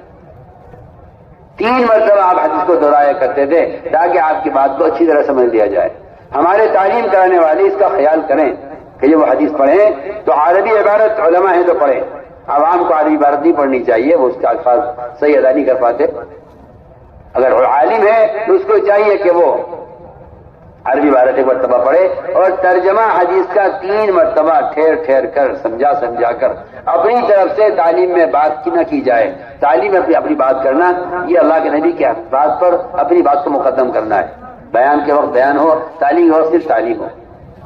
البتہ اتنا ضرور ہے کہ تعلیم کے اردو کا جب آدمی حدیث کا ترجمہ پڑھے تو حدیث کا ترجمہ ٹھہر کر پڑھے، مجموعے کو درمیان میں متوجہ کرتا رہے اور کہے مجموعے دیکھو اللہ کے رسول کیا فرما رہے ہیں. اس طرح متوجہ کرتے ہوئے ہمیں منتخب حدیث سے تعلیم کا اہتمام کرنا ہے. تعلیم کے ساتھ تعلیمی گشت، یہ بھی صحابہ کی سنت ہے. میں تو عرض کر چکا ہوں نا کہ گشت ان 3 فرائض کے لیے ہے: ایمان کے لیے گشت، نماز کے لیے گشت، تعلیم کے لیے گشت. تعلیم کے ساتھ تعلیمی گشت ہو، مسجد میں تعلیم ہو رہی ہے اور دو دو چار چار ساتھیوں کی جوڑیاں بنا کر انہیں مسجد کے اطراف میں باہر بھیجا جائے، کھلے بازار سے، بڑے بازار سے، لوگ گلیوں میں آپ کو بیٹھے ملیں گے، لوگ آپ کو نعوذ باللہ، آج کل تو نئے نئے حلقے لگے رہتے ہیں، تو نعوذ باللہ کہیں جوا کھیلا جا رہا ہے، کہیں خدا نہ کرے نعوذ باللہ جو تاش کھیلنے جا رہے ہیں، کہیں کوئی گناہ ہو رہا ہے، گناہوں کے اڈوں پر جائیں گشت کرتے کرتے لوگوں کی تھوڑیوں میں ہاتھ دے کر خوشامد کر۔ میں کہتا ہوں، پھر کہتا ہوں آپ سے، دین کی بات پہنچانا کوئی تبلیغ نہیں ہے، کوئی تبلیغ نہیں ہے، آپ اس کو بھول جائیے، کوئی تبلیغ نہیں ہے۔ امت تباہ ہو رہی ہے، مرتد ہو رہی ہے، آپ دین کی باتیں نشر کرنے کو سمجھتے ہیں کہ اس سے دین پھیل جائے گا، آپ کا خیال غلط خیال ہے۔ یہ کوئی دعوت اور تبلیغ نہیں ہے کہ آپ دین کی باتیں بیٹھے بیٹھے موبائلوں سے نشر کرتے رہیں، کوئی دعوت تبلیغ نہیں ہے۔ اللہ کی قسم، اسی نے امت کو برباد کیا ہے، اسی نے امت کو برباد کیا ہے۔ امت کی بے دینی اور جہالت کا سبب ہی یہی ہے کہ آپ نے امت کی تعلیم کے نظام کو اٹھا کے بدل دیا اور آپ نے کہا کوئی ضرورت نہیں ہے آپ کو آنے کی، علم آپ کے پاس پہنچ جائے گا۔ میں کہتا ہوں امت کو گمراہ کرنے کا سبب یہی بنا ہے، ورنہ تعلیم کا نظام ایک نظام تھا تعلیم کا کہ جاہل کو دعوت دے کر مسجد میں لاؤ، علماء کی حلقے میں، علماء کی صحبت اور مجلس میں لوگوں کو ترغیب دے کر دینی مدارس میں داخل کرو، اس کے علاوہ تعلیم کا کوئی طریقہ نہیں ہے۔ سب یہ آپ کے رواجی شیطانی طریقے ہیں جنہیں آپ چلانے کی کوشش کر رہے ہیں اور سمجھتے ہیں یہ بھی ایک طریقہ ہے، کوئی طریقہ نہیں۔ امت غفلت میں تھی، آپ نے مجھے غفلت میں ڈال دیا۔ امت گناہوں میں پہلے پڑی ہوئی تھی، آپ نے اس علم کو گناہوں سے جوڑ دیا۔ میں تو آپ سے کھل کر کہتا ہوں، مجھے اس میں کوئی حجاب نہیں ہے، مجھے آپ کی رائے سے کوئی اتفاق بھی نہیں ہے۔ یہ حماقت ہے، جہالت ہے، بیوقوفی ہے، کچھ نہیں ہے۔ محمد صلی اللہ علیہ وسلم تعلیم دے رہے ہیں، صحابی کا مونڈا پکڑ کر ہلا کر اپنی طرف متوجہ کر کے حدیث سنا رہے، ایک صحابی کا ہاتھ پکڑ کر بات کر رہے، ایک صحابی کا ہاتھ پکڑ کر تحیات سکھلا رہے۔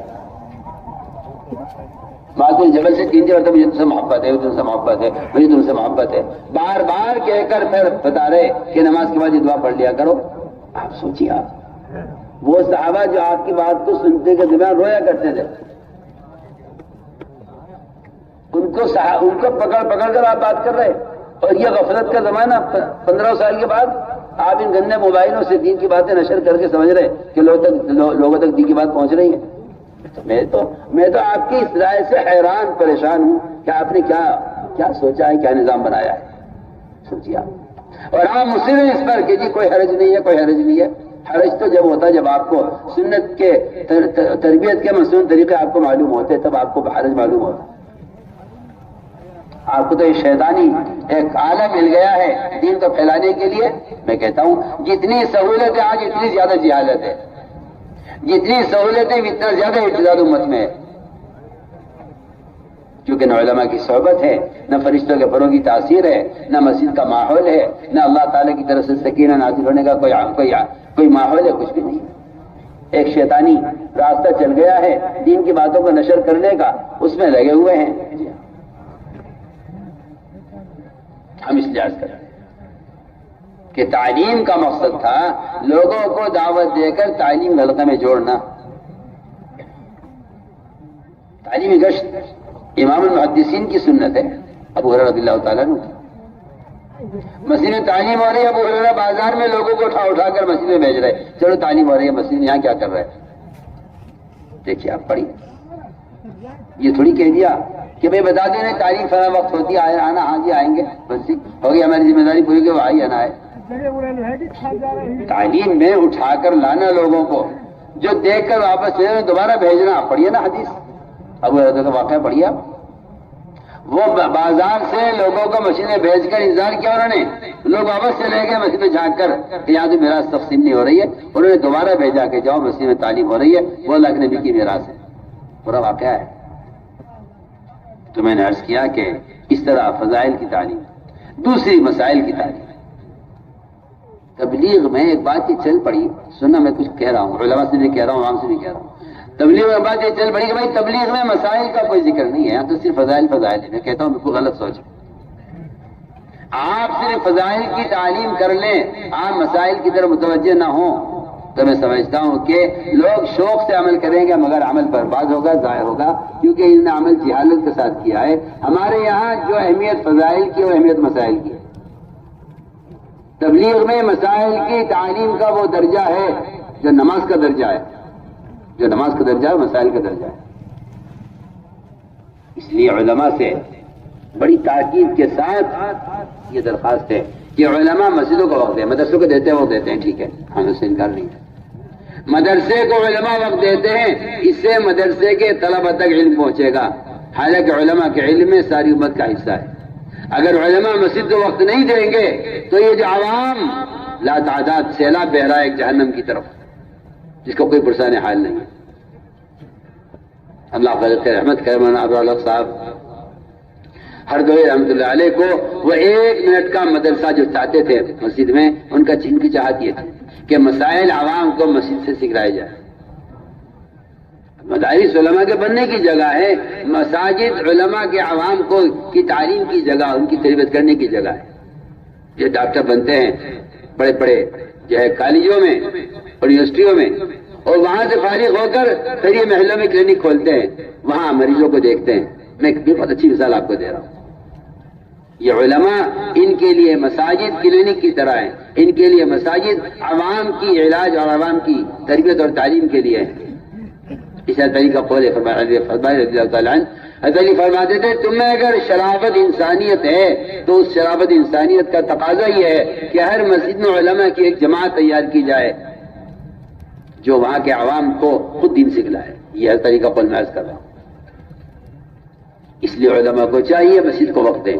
عوام کو ہم گشت کر کے مسجد میں لائیں گے اس لیے تاکہ ان کو علماء سے جوڑیں، اور علماء ان کی آپ صلی اللہ علیہ وسلم بیٹھے ہوئے تھے مسجد میں، ایک صاحب کو زنا کا تقاضا پیدا ہوا، وہ آئے آ کر کہا اللہ مجھے زنا کرنے کی اجازت دیجیے، آپ کیا فرماتے ہیں زنا کے بارے میں؟ میرا دل چاہتا ہے زنا کرنے کا میں اجازت دینے آیا ہوں۔ آپ نے فرمایا مسجد میں بٹھا کر سمجھایا، وہ کہتے ہیں آپ نے مجھے اس طرح سمجھایا مسجد میں، میرے دل میں زنا کی نفرت پیدا ہو گئی، میں کہ میں زنا کبھی نہیں کروں۔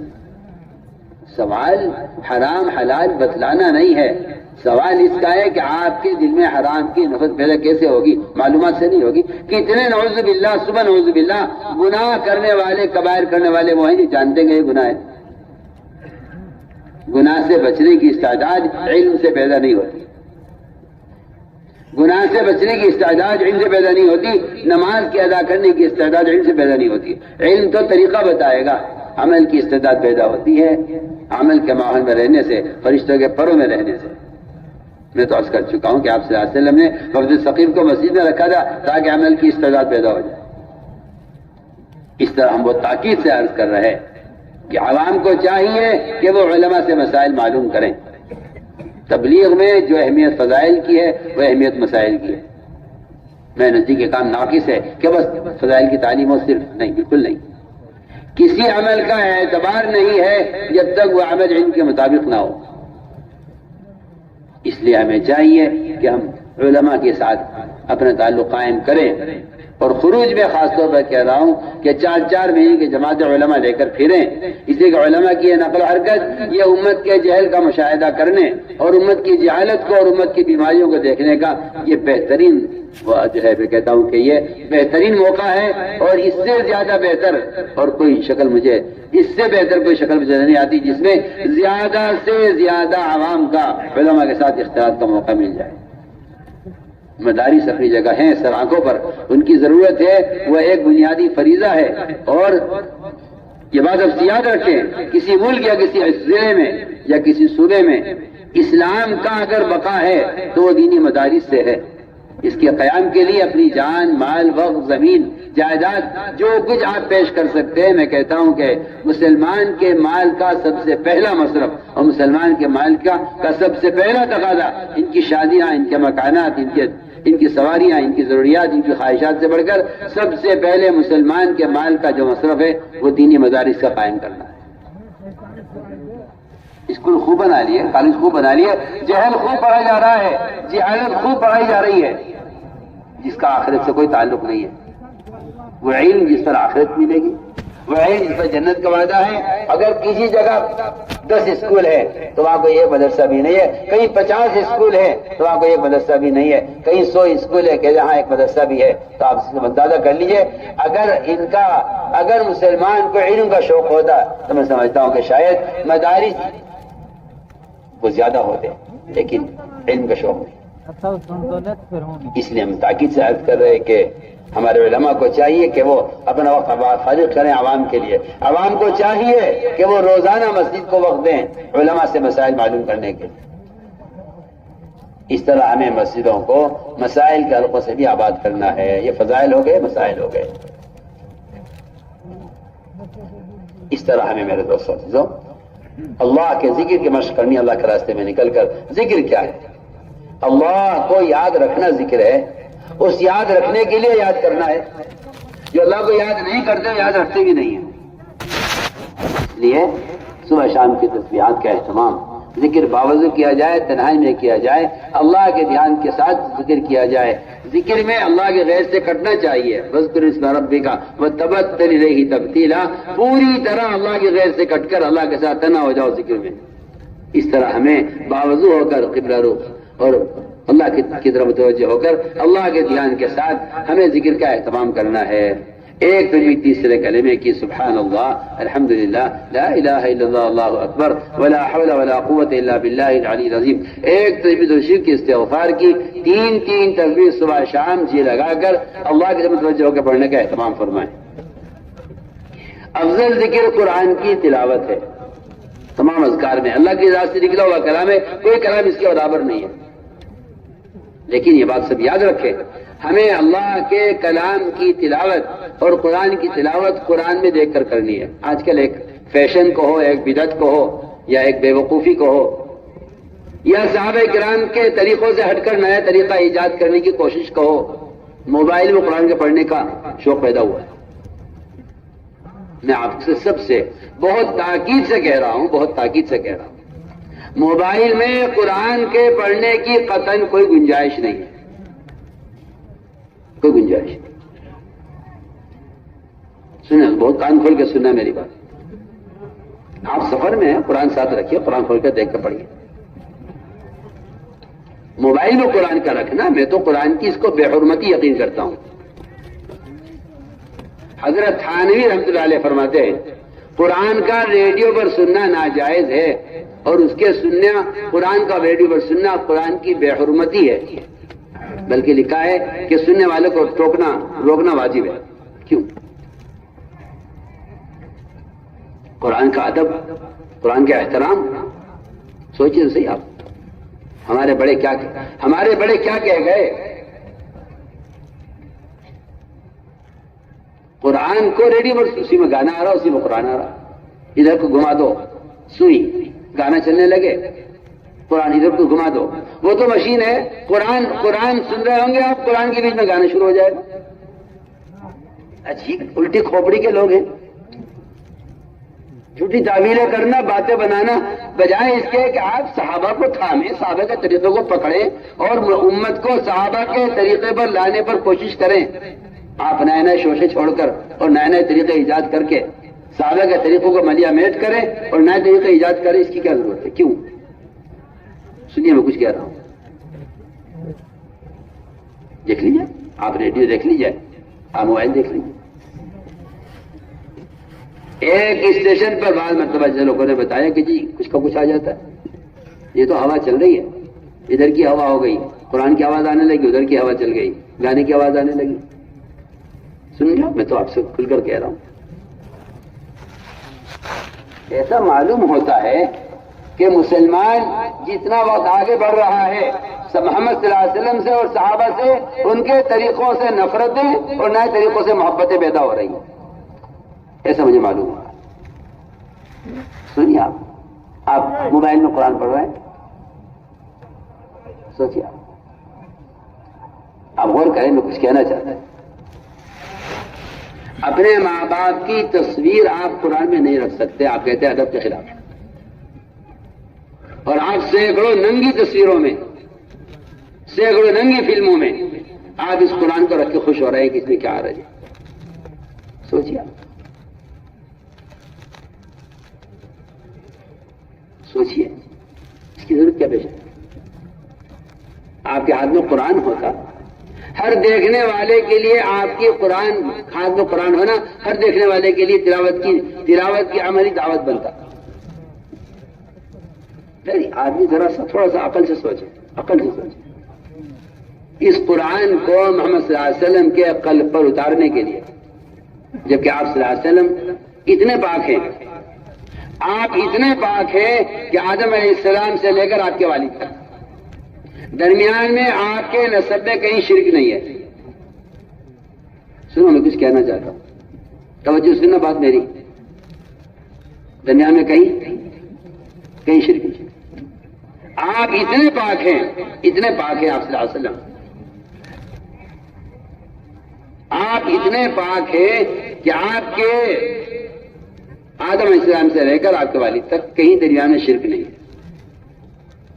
وَيَنْقُلَ أَحَدٌ نُورًا عَظِيمًا تَلَأْلَأَ فِي وُجُوهِ السَّاجِدِينَ تَقَلَّبَ فِيهِمْ قَرْنًا فَقَرْنًا إِلَىٰ أَنْ جَاءَ خَيْرُ الْمُرْسَلِينَ۔ شاعر کہتا ہے کہ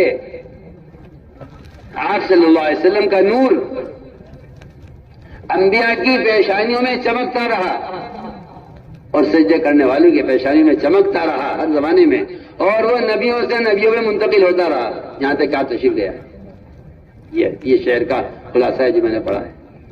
وَيَنْقُلَ أَحَدٌ نُورًا عَظِيمًا تَلَأْلَأَ فِي وُجُوهِ السَّاجِدِينَ تَقَلَّبَ فِيهِمْ قَرْنًا فَقَرْنًا إِلَىٰ أَنْ جَاءَ خَيْرُ الْمُرْسَلِينَ۔ اس شعر کا خلاصہ یہ تھا کہ آپ تو نور ہیں، آپ کا یہ نور، اللہ اکبر، اتنے پاکیزہ ہیں آپ صلی اللہ علیہ وسلم کے پسینے کو، آپ سو رہے تھے، ام ایمن یا کسی کو عورت تھی، انہوں نے آپ کے پسینے کو جو آپ کے بدن سے بہ رہا تھا اس کو بوتل میں جمع کرنے لگی۔ آپ کی آنکھوں نے کیا کر رہے ہیں کہ آپ کے بدن سے جو پسینہ بہ رہا ہے میں اسے بوتل میں جمع کروں، کیا کرو گی اسے؟ کہنے لگی آپ کے پسینے سے ہم دو کام کرتے ہیں، آپ کے پسینے سے ہم دو کام کرتے ہیں۔ پہلا کام تو یہ ہے، کوئی کیسا بھی بیمار ہو، کیسا بھی کوئی خطرناک حالت میں ہو، ہم ایک قطرہ پسینے کا آپ کے اس کے حلق میں ڈال دیتے ہیں، وہ صحتیاب ہو جاتا ہے۔ اور دوسرا مقصد ہمیں آپ کے پسینے سے، اصل میں آپ کے پسینے سے عطر تیار کرتا ہے۔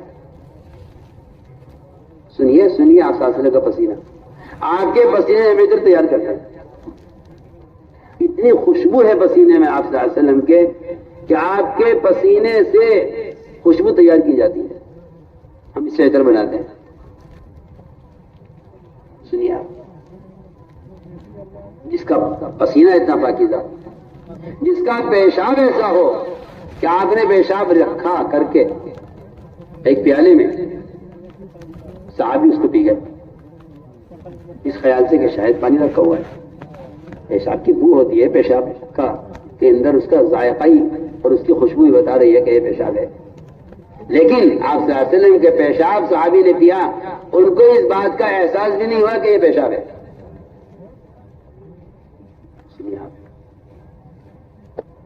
جو ذات اتنی پاکیزہ ہے، میں کچھ کہنا چاہتا ہوں اس سارے واقعے سے، جو ذات اتنی پاکیزہ ہے، آپ کے قلب پر قرآن کو اتارنے کے لیے 4 مرتبہ آپ کے دل کو چیر کر دھویا گیا ہے۔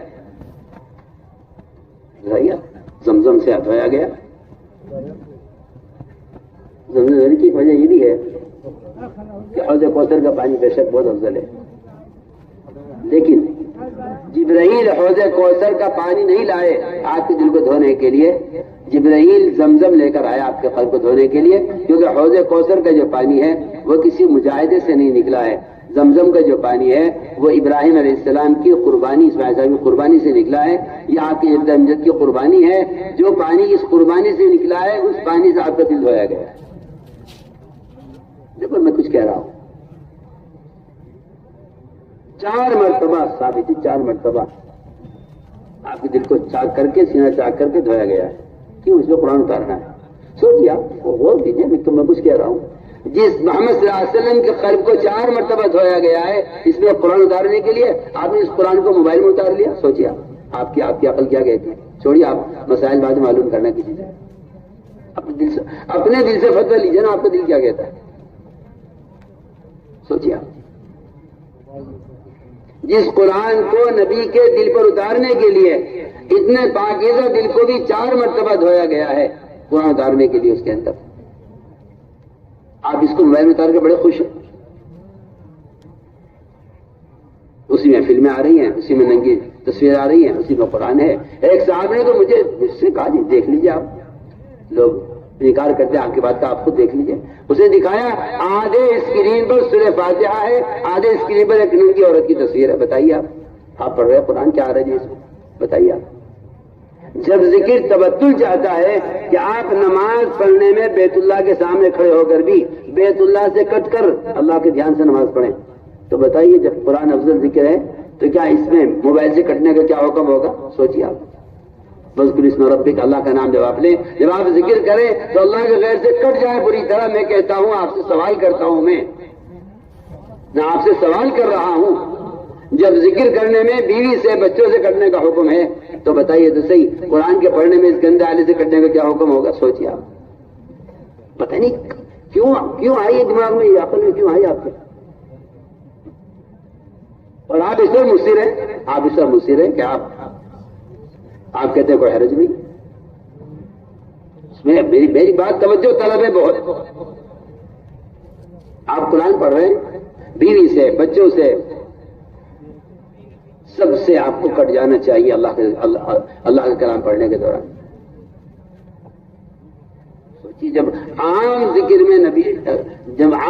میں اللہ کے غیر سے کٹنے کا حکم ہے تو جو ذکر اللہ کی ذات سے نکلا ہے قرآن, اس میں اللہ کے غیر سے کٹنے کا کیا حکم ہوگا؟ پھر آپ نے قرآن کی تلاوت کو ایک ایسے آلے سے جس میں غفلت ہی غفلت ہے, جس میں گناہ ہی گناہ بھرے ہوئے ہیں, اس سے آپ نے جوڑ لیا اور لے کے بیٹھے ہوئے آپ, اور ہم ماننے کو تیار نہیں ہے. اور آپ کے پاس دلائل ہے, میں کہتا ہوں پوچھر دلائل ہیں, خامخواہ کی فضول کی بات ہے. قادسیہ کی جنگ میں صحابہ نے قرآن ساتھ رکھا ہوا تھا, اس قرآن پر اللہ نے مدد کی اور فتح دیے صحابہ کو. میں آپ سب سے کہتا ہوں, حلف دے کر کہتا ہوں, آپ سے عہد لے کر کہتا ہوں کہ اللہ کے لیے اس کی کوئی ضرورت نہیں ہے. آپ سفر میں ہو, ٹرین میں ہو, بس میں ہو, قرآن ہاتھ میں لیجیے, قرآن کھول کر دیکھ کر پڑھیے. ہر دیکھنے والے کے لیے آپ کی قرآن کی تلاوت کا اجر بڑھتے چلا جائے گا. ہر دیکھنے والے کے عمل کا اجر آپ کو ملے گا. اگر کسی نے آپ کو قرآن ہاتھ میں دیکھ کر ارادہ بھی کر لیا تلاوت کا, مگر تلاوت کی نہیں, مگر ارادہ بھی کر لیا, اس کے ارادے کا بھی آپ کو اجر ملے گا. سمجھ میں آ گئی بات؟ کرو گے تمام سلام میں کہہ رہا ہوں. اس لیے یہ سب قرآن کی بے ادبی کے اور قرآن کی بے حرمتی کے نئے طریقے ایجاد ہو رہے ہیں. ہمیں کسی نئے طریقے کی ہمیں ضرورت نہیں ہے. عامر شعبی کہتے ہیں جو طریقہ تمہیں صحابہ کے بعد والے سے ملے اسے نفرت کے ساتھ چھوڑ دو. کہیں کے ساتھ نفرت کے ساتھ چھوڑ دو اس کام کو جو تمہیں صحابہ کے بعد والوں سے ملے. یہ عامر شعبی کا بات ہے, اس لیے میں نے تاکید سے عرض کر دیا ہے کہ قرآن کی تلاوت کا خوب اہتمام کیا جائے. ابو بکر صدیق فرماتے رضی اللہ تعالیٰ عنہ, اس راستے میں نکل کر 2 کام تم زیادہ کرو گے تو اللہ کی مدد تمہارے ساتھ ہوگی. ایک قرآن کی تلاوت, دوسرے رات کا قیام, تہجد. اور سب سے بہترین موقع تلاوت کا یہ ہے کہ ہم صبح صادق سے پہلے, اذان سے پہلے قرآن کھول کر دیکھ کر پڑھیں. قرآن کسی دیکھ کر پڑھنا, حدیث قرآن میں آتا ہے ان قرآن الفجر کان مشہودا, اس وقت کا قرآن پڑھنا اللہ تعالیٰ کے یہاں بطور خاص پیش کیا جاتا ہے. اس لیے ہم اس میں قرآن کی تلاوت کا اس وقت اہتمام کریں. چند آیتیں بھی آپ نے دیکھ کے پڑھ لی اس وقت, کہ اس وقت کا مطلب یہ ہے کہ یا تو یہ اللہ کے یہاں خاص طور پر پیش کیا جائے گا. بعض مفسرین نے کہا ہے کہ اس کا مطلب یہ ہے کہ فرشتوں کی دونوں جماعتیں موجود ہوتی ہیں, صبح کی بھی شام کی. تہجد کا وقت ہو رہا ہے, اب صبح ہونے والی ہے, صبح کی جماعت آ گئی ہے فرشتوں کی, رات کی جماعت ابھی واپس نہیں گئی ہے. آپ نے عمل ایک کیا, ڈبل لکھا گیا ہے, رات کی جماعت صبح کی جماعت دونوں اس کو لکھ لیتے ہیں. اس وقت کا قرآن پڑھنا ہمارے یہاں فرماتے تھے. میں نے سارے بزرگوں کے اوراد و وظائف کر کے دیکھے کون سے وظیفے میں, کون سے ذکر میں اللہ کا قرب زیادہ ہے, لیکن سب سے زیادہ میں نے اللہ کا قرب محسوس کیا ہے تو وہ صبح صادق سے پہلے قرآن کو دیکھ کر پڑھنے محسوس کیا. اس لیے اس کا اہتمام کیا جائے, اس کا اہتمام کیا جائے. دوسری بات دوسری اہم بات یہ ہے کہ قرآن کا ترجمہ ہر آدمی دیکھا کرے، یہ وہ ضروری بات ہے۔ یہ انگلش اور یہ انگریزی اور یہ وکالت اور یہ ساری جہالت کے فنون، ان کو آدمی سمجھ کر پڑھتا ہے۔ انگریزی اخبار مل جائے کسی کو، وکیل کچھ لکھ کے دے دے آپ کو، آپ اس وکیل کے پرچے کو لے کے جائیں گے انگریزی جاننے والے کے پاس کہ جی آپ بتا دو اس میں لکھا کیا ہے، کہ میری زمین کا مقدمہ چل رہا ہے، وکیل نے لکھ کر دیا ہے، کیا مطلب ہے اس کا؟ چھوٹی زمین کا مسئلہ پیش آ گیا آپ کی، آپ وکیل نے کچھ لکھ کر دیا ہے، آپ کو اطمینان نہیں ہوگا جب تک آپ اس کو سمجھ کر پڑھ نہ لیں یا جاننے والے سے آپ اس کو سن نہ لیں۔ سوچیے آپ، اللہ آپ سے مخاطب ہے، اے ایمان والو، اے ایمان والو، اے ایمان والو، اور ایمان والوں کا کہنا یہ ہے کہ انگریزی اخبار جھوٹا وہ تو سمجھ کے پڑھ لیں گے، لیکن قرآن کو سمجھ کے پڑھنے کی کوئی ضرورت نہیں ہے۔ بات ایسے بھی جاہل قسم کے لوگ آپ کو ملیں گے جو کہیں گے عوام کے لیے قرآن سمجھنا کوئی ضروری نہیں ہے، ان کو تو تلاوت کرنا کافی ہے کیونکہ انہیں اجر ملا۔ میں کہتا ہوں قرآن کے اجر ہی نہیں چاہیے صرف، بلکہ ہمیں قرآن کا اثر بھی چاہیے کہ قرآن پڑھنے والا قرآن کی بات سے متاثر ہو۔ متاثر وہ ہوگا جو قرآن کو سمجھ کر پڑھے گا، جو قرآن سمجھ کر نہیں پڑھے گا وہ قرآن سے متاثر نہیں ہوگا۔ میں آپ کی ایک مثال دیتا ہوں، آپ سفر میں تھے، آپ کو کسی نے آپ کے باپ کے انتقال کی خبر سنائی۔ سنو میں بہت اچھی مثال دے رہا ہوں۔ کسی نے آپ کے باپ کے انتقال کی خبر سنائی، جی آپ کے بچے کا انتقال ہو گیا، مگر اس نے یہ خبر آپ کو انگریزی میں سنائی۔ سنو آپ انگریزی جانتے نہیں، تو آپ اس بات کو سن کر ہنس کر مسکرا کر خاموش ہو جائیں گے؟ آپ بتائیے، کیا آپ اس انگریزی میں جس نے آپ کو انگریزی میں آپ کے باپ کے انتقال کی خبر دی ہے، آپ اس پہ روئیں گے؟ بولیے کیا ہے؟ آنا میں جواب تو دوں میری بات کا، تاکہ مجھے اطمینان ہو تو میری بات سمجھ رہے ہو۔ بولو، آپ کو کوئی غم ہوگا، کوئی دکھ ہوگا؟ نہیں، کیونکہ آپ کو خبر ہی نہیں کس نے کیا کہا ہے۔ میں کتنی کام کی بات آپ سے کر رہا، آپ جو یہ کہتے ہیں کہ عوام کے لیے قرآن کو سمجھ کے پڑھنا کوئی ضروری نہیں ہے، میں کہتا ہوں آپ کا خیال بالکل غلط خیال ہے، آپ اپنی اصلاح کیجئے۔ میں اس کی مثال آپ کو دے رہا ہوں کہ آپ کو کوئی انگریزی میں یہ کہہ رہا ہے کہ آپ کے باپ کا انتقال ہو گیا، آپ کی بیوی کا انتقال ہو گیا، آپ کو خبر نہیں اس نے کیا بولا ہے، آپ ہنس کے خاموش ہو جائیں گے۔ کیوں؟ آپ نے اثر کیوں نہیں لیا اس کی بات کا؟ اتنی اہم خبر اس نے سنائی ہے، آپ کہہ گے مجھے تو پتہ نہیں کیا کہا ہے۔ اگر اسی بات کا ترجمہ کر دیا جائے آپ کے سامنے کہ یہ انگریزی میں یہ کہہ رہا ہے کہ آپ کے ابا کا انتقال ہو گیا، بتائیے ابھی کیا کیفیت ہوگی؟ سوچیے، میں تو آپ کو آسان مثال دے رہا ہوں۔ یہی ہے قرآن کو سمجھ کو اور بغیر سمجھے پڑھنے کی مثال یہی ہے۔ قرآن میں وعیدیں ہیں، قرآن میں عذاب کی دھمکیاں ہیں، قرآن میں وعدے ہیں، قرآن میں اللہ تعالیٰ سے بشارتیں ہیں۔ اگر آپ ان کو سمجھ کر نہیں پڑھیں گے تو آپ اللہ کے کلام سے متاثر نہیں ہوں گے۔ اللہ کیا کلام کو نہیں خبر۔ اس لیے میرے دوستوں بہت آگے سے ماشاءاللہ بعض علماء نے بہت اچھے آسان ترجمے کیے ہیں قرآن کے۔ مولوی بلال ندوی کا قرآن کا، حسنی کا قرآن بہت مجھے آسان لگا ہے عوام کے لیے۔ تو کسی بھی کا بھی ترجمہ آپ ترجمہ ضرور رکھیں اپنے ساتھ اور دیکھیں کہ اللہ تعالیٰ کیا فرما رہا ہے، اللہ مجھ سے کیا کہہ رہا ہے۔ اللہ قرآن میں کافروں سے زیادہ ایمان والوں سے مخاطب ہیں، ایمان والوں کی طرف متوجہ ہیں، ایمان والوں سے بات کر رہے ہیں۔ ایمان والے کہہ رہے ہیں ہمیں کیا معلوم کیا کہہ رہے ہیں،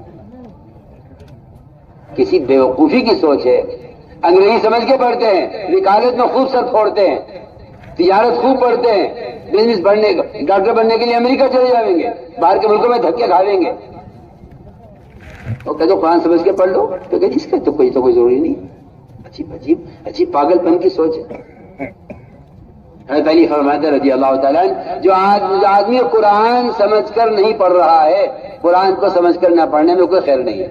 حضرت علی کا قول ہے، قرآن کو بغیر سمجھے پڑھنے میں کوئی خیر نہیں ہے، حضرت علی کا قول ہے۔ آج سے طے کر لو انشاءاللہ، ہم نے طے کر لیا ہم روزانہ جتنی تلاوت کریں گے اتنی تلاوت کا ترجمہ پڑھیں گے اللہ کیا کہہ رہا ہے۔ پتہ تو چلے آپ کو اللہ آپ سے مخاطب ہے۔ اس اس طرح میرے دوستوں ہمیں قرآن کی تلاوت کا اس کے ترجمے کا اہتمام کرنا ہے. اگر ہم عبادات کے ذریعے اپنے اللہ کے درمیان کے تعلقات کو ٹھیک کر لیں، جتنا فسادات مسلمانوں میں جھگڑے فریزیاں یہ جو کچھ بھی ہو رہا ہے یہ سب کا سب اس لیے ہے کہ میں اللہ سے بگڑا ہوا ہوں، میں نے اللہ سے بگاڑی ہوئی ہے. جو آدمی اپنے اللہ کے درمیان کے معاملات کو بگاڑے گا اس کے مخلوق کے درمیان فسادات ہوں گے، جھگڑے ہوں گے. اور جو اپنے اللہ کے درمیان کے معاملات کو درست کر لے گا اللہ اس کے بندوں کے درمیان کے معاملات درست کر دیں گے.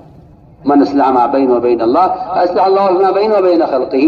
بندے کے اور مخلوق کے درمیان کے تعلقات جب ٹھیک ہوتے ہیں، جب اس کے اللہ کے تعلقات ٹھیک ہوتے ہیں، تو چنانچہ حقوق اللہ کے ساتھ سب سے مسئلہ حقوق العباد کا ہے. اللہ اپنے عزم کے لیے چاہیں گے معاف کر دیں گے، لیکن بندہ اگر بندوں کے حقوق مار کر گیا ہے، اس کی زمین قبضائی، اس کی دکان ہتھیائی، اس کے پیسے مار لیے، اس کے ساتھ خیانت کر لی، اس کی زمین دبا لی، یہ وہ عابد ہے، یہ حاجی صاحب ہیں، اور یہ وہ آدمی ہے جس نے بڑے عمرے کیے ہیں، بڑے قرآن ختم کیے ہیں، یہ بڑا نمازی تھا اور یہ بڑا عبادت گزار تھا، لیکن اس کو چانٹا مار دیا، اس کو ڈانٹ دیا، اس کو ذلیل کر دیا. یہ آئے گا قیامت میں پہاڑوں کی طرح اعمال کا ڈھیر لے کر آئیں گے. حق والے آئیں گے، اپنے حق کا سوال کریں گے.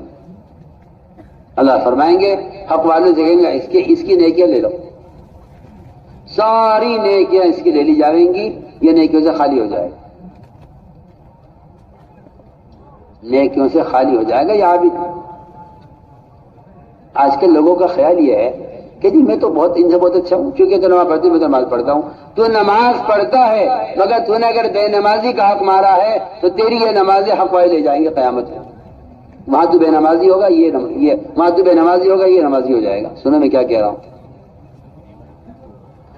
جو مسلمان کا حق مارے گا دنیا میں وہ آخرت میں نماز سے خالی ہو جائے گا.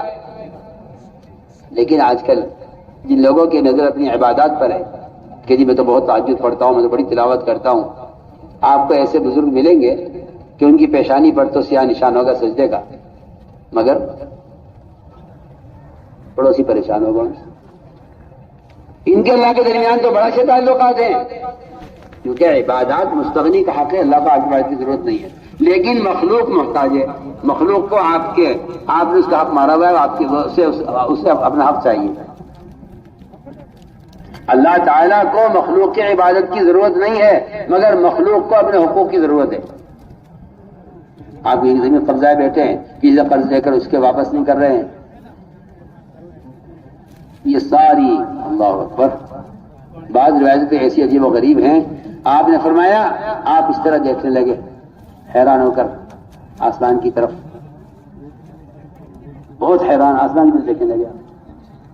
آپ سے صحابہ دیکھ رہے کیا ہو رہا ہے. آپ نے کہا اللہ اکبر یہ کیا اتر رہا ہے، اللہ اکبر یہ کیا اتر رہا ہے. صحابہ نے کہا کیا اتر رہا ہے، ہمیں نظر نہیں آ رہا. فرمایا آج اللہ نے ایک عجیب بات اتاری ہے آسمان سے، اور یہ بات اتاری ہے اگر کوئی شخص اللہ کے راستے میں شہید کر دیا جائے، پھر زندہ کیا جائے، پھر شہید کیا جائے، پھر زندہ کیا جائے. فرمایا کہ اتنی فضیلت کے باوجود بھی اللہ کے اس کی مغفرت نہیں ہوگی جب تک اس کے ذمہ قرضہ ہے کسی کا، اس کے ذمہ کسی کا حق.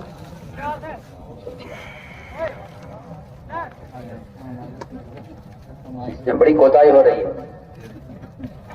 اور کیا بات ہے، میں تو آپ کو بتائیے کہ میں تو ہر سال چارنے لگاتا ہوں، آپ کو تو بتائیے میری تہجد تو بڑی اچھی ہے، ہوا کر بہت اہم بات ہے آپ سے. اگر آنکھ بند ہونے سے پہلے آپ نے یہ قرضہ ادا کر دیا، یہ حق کسی کا تھا آپ نے ادا کر دیا، تو آپ کی عبادتیں آخرت کے لیے محفوظ ہیں. اور اگر آپ کی آنکھ بند ہو گئی اور یہ آپ کے ذمہ رہ گیا تو پھر قیامت میں آپ کی ساری نیکیاں ہم لے جائیں گے، آپ نیکیوں سے خالی ہو جائیں گے. حق والے کے ہمارا حق ابھی باقی ہے. حق والے سے کہا جائے گا کہ تم اپنے گناہ اس پر ڈال دو. لو جی یہ عابد تو ان کے گناہ لے لے گا، اپنے نیکیاں حق والوں کو دے دے گا، پھر اس عابد کو جہنم میں ڈال دیا جائے گا. اس لیے ہم کہہ رہے ہیں کہ یہ بہت اہم مسئلہ ہے. اللہ کے راستے میں نکلنے کی غرض ہے یہ کہ ہمیں حقوق کے ادا کرنے کی استعداد پیدا ہو، وہ اس سے ہوتی ہے کہ ہم اجنبی لوگوں کی خدمت کریں، اللہ کے راستے میں نکل کر خدمت کرنے کا مقصد ہی یہی تھا تاکہ ہمارے اندر تواضع پیدا ہو، ہمارے اندر اکرام کی صفت پیدا ہو۔ آپ صلی اللہ علیہ وسلم جماعت میں نکالا کرتے ہوئے صحابہ کا یہ کہہ کر کہ اجنبیوں کے ساتھ نکلو تاکہ تمہارے اندر تمہارے اخلاق اچھے ہو جائیں۔ تو مسلمان بٹا ہوا ہے نا، برادریوں میں، فرقوں میں، اہل حق کتنے فرقے ہو گئے، آپ کی جماعت کیا ہے، آپ کی جماعت کیا ہے، آپ کس طرف ہیں، آپ کس طرف ہیں، آپ اس طرف ہیں۔ میں کہتا ہوں کسی مسلمان سے پوچھنا کہ آپ کس طرف ہیں، یہ جملہ اتنا گندا جملہ ہے، یہ مسلمان کی درمیان تفریق کرنے کا جملہ ہے۔ آپ کس طرف ہیں، کس طرف کیا ہوتے ہیں؟ مسلمان کی تو دو طرف ہے ہی نہیں، اللہ اس کا ایک، نبی اس کا ایک، کعبہ اس کا ایک، قرآن اس کا ایک۔ اس کو یہ سوال ہی مسلمان کے لیے محمل سوال ہے کہ آپ کس طرف؟ ہمارا کوئی طرف نہیں ہے، ہمارے یہاں کوئی جفرا ہے، بیٹھ جاؤ نیچے خاموش ہو گئے، ادھر دیکھو ہماری طرف تو شیطان ہے کوئی، جس کوئی نہ سنتے ہیں نہ سننے دیتے ہیں، انتظام والے خاموش ہو کے بات سن۔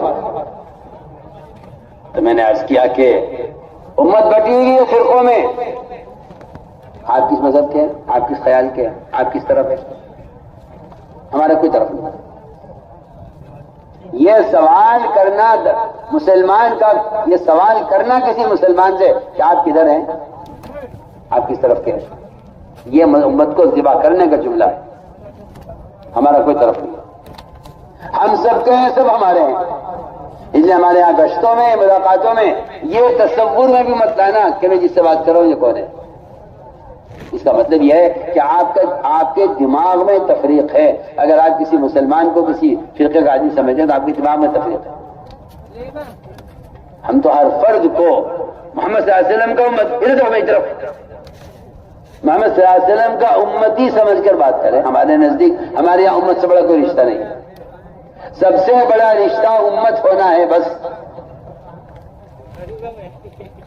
رشتہ امت ہی ہونا ہے۔ ہم تو اس کو امتی جانتے ہیں، امتی اسے کہتے ہیں کہ جو لوگوں کو دین سکھلائے اس کو امتی کہتے ہیں، کوئی بھی ہو، ساری امت ہے، ہر فرد امت ہے۔ امت کہتے ہیں الذی علم الناس الخیر، کہ جو لوگوں کو بڑی بات سکھلائے اس کو امت کہا جاتا ہے۔ اس لیے میرے دوستو عزیزو، ہم جماعت میں ہوں یا اپنے مقام پر ہوں، ہر مسلمان کے ساتھ خندہ پیشانی سے پیش آنا، ہر مسلمان کا اکرام کرنا۔ آپ کو خوب موقع ملے گا اکرام کا، آپ ٹرین میں ہیں، بس میں ہیں۔ اول تو ہماری جماعتوں میں ایک بیماری پیدا ہو گئی ہے، ہماری جماعتوں میں بیماری پیدا ہو گئی، اور میں آپ سے وہ تاکید سے کہہ رہا ہوں ایسا ہرگز نہیں ہو سکتا۔ آپ ٹرین میں سفر کرتے جماعتیں، بھائی صاحب آپ ایسا کریں، آپ یہ والی سیٹ لے لیں، ہمیں والی سیٹ لے لیں، کیونکہ ہم جماعت ہے نا، ہمیں جماعت کے ساتھ رہنا ہے، ہم تعلیم کریں گے ٹرین میں۔ تمہیں کسی نے کہا تعلیم ٹرین میں تعلیم کرنے کو؟ ٹرین تعلیم کرنے کی جگہ نہیں ہے، ٹرین میں تعلیم کا حلقہ لگانے کی اجازت ہی نہیں ہے۔ سن لو کان کھول کر میں جو کہہ رہا ہوں، ٹرین میں تعلیم کا حلقہ لگانے کی اجازت ہی نہیں ہے۔ پریشان کرتے ہیں مسافروں کو، بھائی صاحب بیچارہ اس نے اتنی سیٹ لی ہے، نیچے کی لی ہے، یہاں کی لی ہے، اس کے آپ کے لیے آپ یہاں سے وہاں چلے جائیے، آپ ہمارے ساتھ ہی وہاں وہ یہاں آ جائے گا، تاکہ جمع دار ایک ساتھ ہو جائیں، ہم دین سیکھیں گے، ہم مذاکرہ کریں گے۔ ٹرین نہ مذاکرے کی جگہ ہے، نہ تعلیم کی جگہ ہے، نہ حلقہ لگانے کی جگہ ہے، کچھ نہیں ہے۔ مسافروں کو پریشان نہیں کرنا ہے، جو جس سیٹ پر ہے وہاں رہے۔ تعلیم یہی نہیں کہ آپ کتاب پڑھ کر تعلیم کرائیں، تعلیم یہ بھی ہے کہ آپ برابر میں آپ کے ساتھ بیٹھا ہوا ہے، کوئی مسلمان بیٹھا ہے، آپ کا ساتھی بیٹھا ہے جماعت کا، آپ اس سے سیکھنا سکھلانا کر لیں، دین کی بات آپس میں کر لیں، یہ بھی تعلیم کو کتاب پڑھنے کو تعلیم تھوڑی کہتے ہیں۔ اگر آپ اپنے برابر کے بیٹھنے والے سیٹ پہ بیٹھنے والے سے آپ دین کی بات کریں، نہیں تعلیم تو وہاں ہوگی جہاں تعلیم کا موقع ہے، مسجد میں کریں، کسی جگہ آپ اتر گئی آپ کی جماعت، وہاں آپ تعلیم کا حلقہ کریں، لیکن آپ اسٹیشن پر تعلیم کرنے لگے اور آپ جو ہے ٹرین کے اندر تعلیم کا حلقہ قائم کریں، یہ ہنگامی جگہ ہے، یہاں کوئی تعلیم کا حلقہ قائم کرنے کی قطعاً اجازت نہیں ہے۔ اور کسی مسافر کو اس کی سیٹ کے بدلنے کی لیے کہنا، اس کی کوئی ضرورت نہیں ہے، جس کی جہاں سیٹ وہاں رہے۔ اور ٹرین میں اس طرح سے میں تو کہہ رہا تھا کہ ہر ایک کا حق ادا کرنا، ہر ایک کا اکرام کرنا، ہمیں خوب موقع ملے گا اکرام کا اللہ کے راستے میں نکل کر. حضرت علی فرماتے رضی اللہ تعالیٰ عنہ شرافت انسانی جو کاموں سے کام یہ بھی ہے کہ آپ جب جماعت میں نکلیں تو زیادہ اپنے ساتھ خرچ زیادہ لے کر نکلیں, جہاں جائیں وہاں والوں کا اکرام کریں اور اپنا دسترخوان لمبا کریں, ہر ایک کا اکرام کریں, ہر ایک کا. اب تو ہماری تو اگر معاف کریں بخیلوں کی جماعت ہوتی ہے. کیوں جی بتائیے جی فارا صاحب, تشکیل والوں سے پوچھیں گے اجی ہمارا چلہ کتنے پر ہو جائے گا یہ بیٹے کی شادی 2 لاکھ خرچ کر دیا, برابر والے نے بیٹے کی شادی کی ہے اس نے 50 لاکھ خرچ کیا, میں کروڑ کروں گا جب تو میری عزت ہوگی, ورنہ یوں کیا ہوگا. جو مصیبتیں پڑ رہی ہیں اور جو اللہ تعالیٰ کی طرف سے بے برکتیاں آ رہی ہیں اس کی بنیادی وجہ یہ ہے کہ مسلمان اسراف کر رہا ہے. اسراف کرنا حرام ہے, چاہے شادی میں کریں, چاہے مکان میں کریں, چاہے سواری میں کریں, اسراف حرام. کسے کہتے ہیں اسراف؟ جتنے میں انسان کی ضرورت پوری ہو سکتی ہے اس سے زائد خرچ کرنا حرام ہے. زائد خرچ کرنا, جو کام 100 روپے میں ہو سکتا ہے اس کام کو 200 روپے میں کرنا اسراف ہے. مسلمان کے مال کا سب سے پہلا مصرف اللہ کے راستے کی محنت تھی. یہ اللہ کے راستے میں نکلتے تھے تو اپنے ساتھ زیادہ خرچ لے کر نکلتے تھے, جہاں جائیں گے وہاں والوں کے اکرام کریں گے, دسترخوان لمبا کریں گے سب کے لیے, سب کو مانوس کریں گے, سب کو دعوت دیں گے. اب تو جماعتیں نکلتی ہیں بخیلوں کی جماعتیں کہ جی چلہ کتنے برا ہو جائے گا, جی اتنے میں ہو جائے گا, اتنے کھانے کے, اتنے ٹکٹ کے, اتنے اس کے, اتنے اس کے, چائے پانی کے, چلو ہو گئے چلے پورا. کیا بات ہو گئی؟ آپ نے جماعت میں نکل کر اپنے اوپر خرچ کر لیا تو یہ تو کوئی جماعت کا خرچ نہیں ہے. اگر آپ تجارت کے لیے کسی ملک میں جاتے یا کسی صوبے میں جاتے, آپ ٹرین میں ٹکٹ کرتے, آپ وہاں جا کے اپنے کھانے کا انتظام کرتے, تب بھی تو پیسہ خرچ ہوتا. تو آپ تجارت میں خرچ کریں, تبلیغ میں خرچ کریں, برابر. خیر اس کا اصل ہے جو آپ نے اللہ کے راستے میں نکل کر دوسروں کا خرچ کیا ہے, وہ اصل اللہ کے راستے کا خرچ ہے. جماعت میں نکل کر جو خرچ کیا دوسروں پر وہ بتایا جائے گا اللہ کے راستے کا خرچ. اس لیے ہم اللہ کے راستے میں نکل کر خوب خرچ کریں, دل کھول کر, ہر جگہ لوگوں کو اکرام کریں. اپنا برتن اپنا سامان ساتھ دے کے جاؤ. آپ فقیر نہیں ہیں اور آپ مہمان نہیں ہیں کہ آپ لوگوں کو جا کر وہاں سوال کریں. آپ مہمان نہیں ہے کہ وہ آپ کی دعوت کریں. آپ داعی ہیں, داعی میزبان ہوتا ہے. آپ جہاں جا رہے ہیں وہاں کے لوگ آپ کے مہمان ہیں, آپ میزبان ہیں. کہ آپ داعی ہیں دین کے, جو دین کا داعی ہوتا ہے میزبان ہوتا ہے. اب وہ تاکید سے کہہ رہے ہیں اپنے ساتھ اپنا خرچ لے کر نکلو. جو آج خرچ لے کر نہیں نکل رہا ہے وہ لوگوں سے سوال کرنے کے لیے نکل رہا ہے. یہ ہم سائل سخی نہیں ہے. ہمیں چاہیے ہم سخی بن کر نکلیں, مال لے کر نکلیں. یہ نہیں کہ ہم چلو توکل پر دیا اللہ کھلائیں گے, نہیں. یہ سائل ہے, یہ فقیر ہے, یہ لوگوں کے سامنے ہاتھ پھیلانے کے لیے جا رہا ہے. یہ کوئی توکل نہیں ہے کہ آپ بغیر خرچ کے نکل جائیں, کوئی توکل نہیں ہے. یہ تعقل ہے کہ آپ لوگوں سے مانگ مانگ کر کھائیں گے, اس لیے کہ آپ کے پاس ہے نہیں. آپ تو خرچ لے کر نکلیں, اور خرچ لے کر نکلنا بتانے کے لیے کہ مجھے کسی کی ضرورت نہیں ہے. اس طرح ہمیں اکرام کی مشق کرنی ہے. میرے دوستو عزیزو, یہ سارے کام اللہ کی رضا کے لیے ہوں, اخلاص کے ساتھ. اس کے علاوہ ہماری کوئی نیت پر غرض نہ ہو, یہ اصل بات ہے. لیکن جو عمل اللہ کے غیر کے لیے ہے وہ عمل جہنم میں لے جائے گا. قیامت میں اللہ تعالیٰ سب کے وجود دے کر فارغ ہو جائیں گے تو ایک کچھ لوگ آئیں گے, اللہ ہم رہ گئے اجر سے, ہمارے عمل کا اجر نہیں ملا. اللہ فرمائیں گے تم نے دنیا میں جن کے لیے عمل کیا ان سے جا کر بدلہ, ہمارے پاس تمہاری ہمارے پاس کوئی بدلہ نہیں. میرے دوستو عزیزوں, سخی کو, شہید کو, عالم کو جہنم میں پہلے ڈالا جائے گا, ان سے آنکھ کو دہکایا جائے گا. یہ ہیں وہ سخی اور عالم اور شہید جنہوں نے علم حاصل کیا تھا عالم بننے کے لیے, علامہ کہلانے کے لیے, جنہوں نے سخاوت کی تھی اپنے آپ کو سخی کہلانے کے لیے, جنہیں اللہ کے راستے میں جان دی اپنے آپ کو کہ میرا نام لکھا جائے, وہاں کتبہ لگے میری قبر پر, اس میں لکھا جائے شہید اسلام, کہ تو نے اپنے آپ کو شہید کہلانے کے لیے شہادت پیش کی ہے, لہٰذا ان تینوں کو جاننے میں ڈال دیا. ابو رضی اللہ تعالیٰ عنہ اس حدیث کو بیان کرتے ہوئے اتنا روتے تھے کہ لوگ سمجھتے تھے کہ شاید یہ بچیں گے نہیں. اس طرح میں نے عرض کیا کہ ہمیں اخلاص کے ساتھ, اخلاص کیا ہے؟ اچھا بتاؤ, بہت اہم بات. بعض لوگ اخلاص سمجھتے ہیں عمل کے چھپانے کو, بعض لوگ کہتے ہیں عمل کو ظاہر کرنا ریا ہے, عمل کو چھپانا اخلاص ہے. حالانکہ عمل کو چھپانا کوئی اخلاص نہیں ہے. عمل کو کھول کر کرنا لوگوں کے سامنے, لوگوں کو دکھلانے کے لیے عمل کرنا بھی ریا نہیں ہے. سنو میں کیا کہہ رہا ہوں. لوگوں کو دکھلانے کے لیے عمل کرنا ریا نہیں ہے، اور لوگوں سے عمل کو چھپانا یہ کوئی اخلاص نہیں۔ ایک صاحب نے روزہ رکھ لیا، نفلی روزہ، پیر کا جمعرات کا روزہ رکھتے تھے وہ،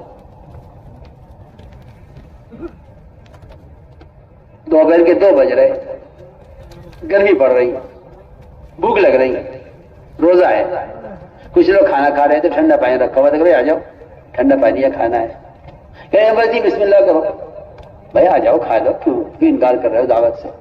کہ نہیں جی آپ کھاؤ، بھائی آ جاؤ کیا بات ہے، اجی بس خواہش نہیں ہے، جھوٹ بول رہا ہے، جھوٹ بولنا حرام ہے۔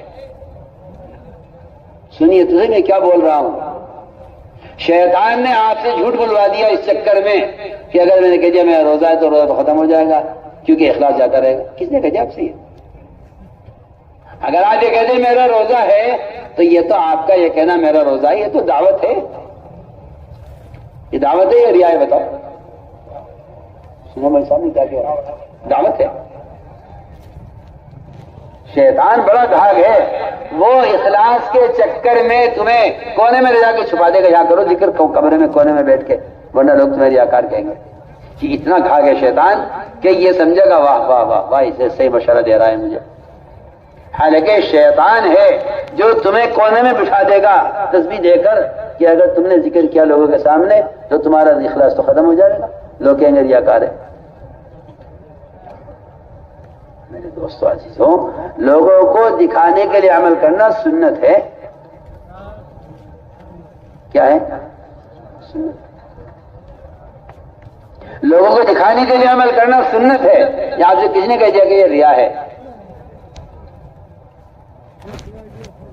اگر آپ لوگوں کو دکھانے کے لیے عمل کر رہے ہیں تو آپ کو اتنا اجر ملے گا، اتنا اجر ملے گا جس کو آپ شمار نہیں کر سکتے۔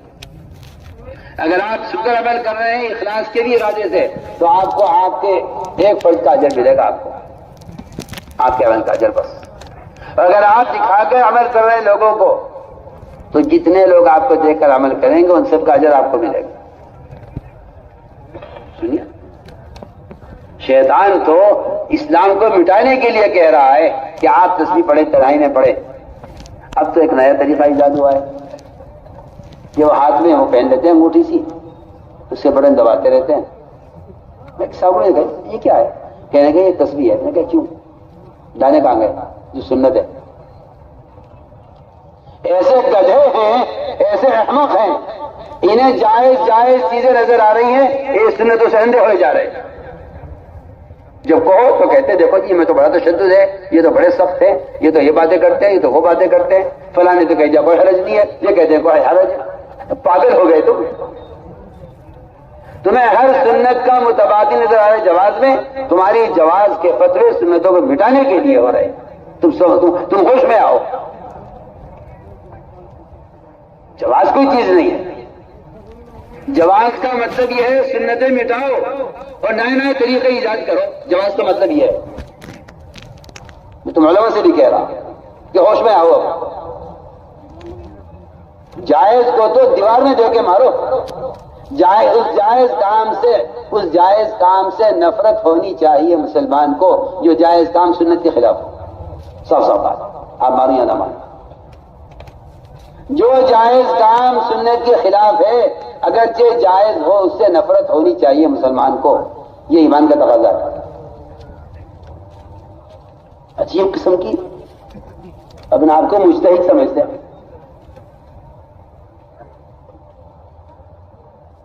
حالانکہ سنت ہے یہ کہ گٹھلیوں پر یا دانوں پر پڑھا جائے، سنت ہے۔ آپ صلی اللہ علیہ وسلم نے ام ایمن کو گٹھلیوں پر آپ نے وظیفہ پڑھتے ہوئے دیکھا، آپ نے دیکھ کر اس کو انکار نہیں کیا، سنت ہو گیا۔ ابو ہریرہ نے ایک تاگے میں گرہیں باندھ رکھی تھی، وہ اس پر روزانہ 12,000 استغفار کرتے تھے، 12,000 روزانہ استغفار، 12,000 استغفار کرتے تھے۔ اور شمار کرنے کے لیے تاگے میں گرہیں لگا رکھی تھی، اس پر 12 استغفار کرتے تھے۔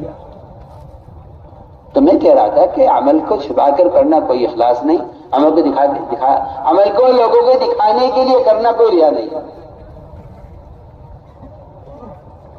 ریا یہ ہے کہ یا تو آپ مخلوق کو راضی کرنے کے لیے عمل کریں، یا آپ اس لیے عمل کر رہے ہیں لوگوں کو دکھانے کے لیے تاکہ میں عمل والا کہلایا جاؤں. نہیں، اپنے آپ کو عمل والا بتلانے کے لیے عمل کرنا ریا ہے، دوسروں کو عمل پر لانے کے لیے عمل کا دکھانا عین دعوت ہے، عملی دعوت ہے.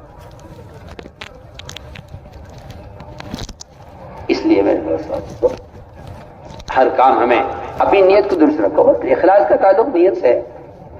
اگر آپ کی نیت اپنے آپ کو عمل والا بتانے کی ہے تو ریا ہے، اگر آپ کی نیت اپنے عمل کو ظاہر کرنا ہے لوگوں کو عمل لانے کے لیے تو دعوت ہے. اس طرح ہمیں ہر کام میں اپنی نیت کو درست رکھنا ہے. اگلی بات بنیادی ہے کہ لایانی سے اپنے آپ کو خود بچانا ہے. سب سے لایانی موبائل ہے جس نے معاشرے کو برباد کر دیا، علم کو برباد کر دیا، علماء کے وقار کو ختم کر دیا. لوگ سمجھتے ہیں کہ سہولت ہے، میں کہتا ہوں کوئی سہولت نہیں ہے. آپ کو آپ کے ہر عمل میں غفلت داخل کرنے کے لیے بنایا گیا ہے کہ آپ کا ہر عمل غفلت سے ساتھ ہو. اس کو جماعت میں لے کر جانے کی قطعاً کوئی گنجائش نہیں ہے. غلطی سے کوئی لے آیا ہے جو ہاتھ سے نکلنے والا بند کر کے امیروں کی ذمہ داری ہے کہ وہ اپنے کسی ساتھی کو پورے سفر میں اس کو استعمال نہ کرنے دیں، ورنہ اللہ تعالیٰ قیامت میں امیروں کی گردن ناپیں گے. سب سے پہلے امیروں سے سوال ہوگا. میں آپ سے کھل کر کہہ رہا ہوں، اگر آپ کی جماعت کا کوئی ساتھی موبائل استعمال کرتا ہے سفر میں تو آپ یاد رکھیے کہ اللہ امیر کو پکڑیں گے.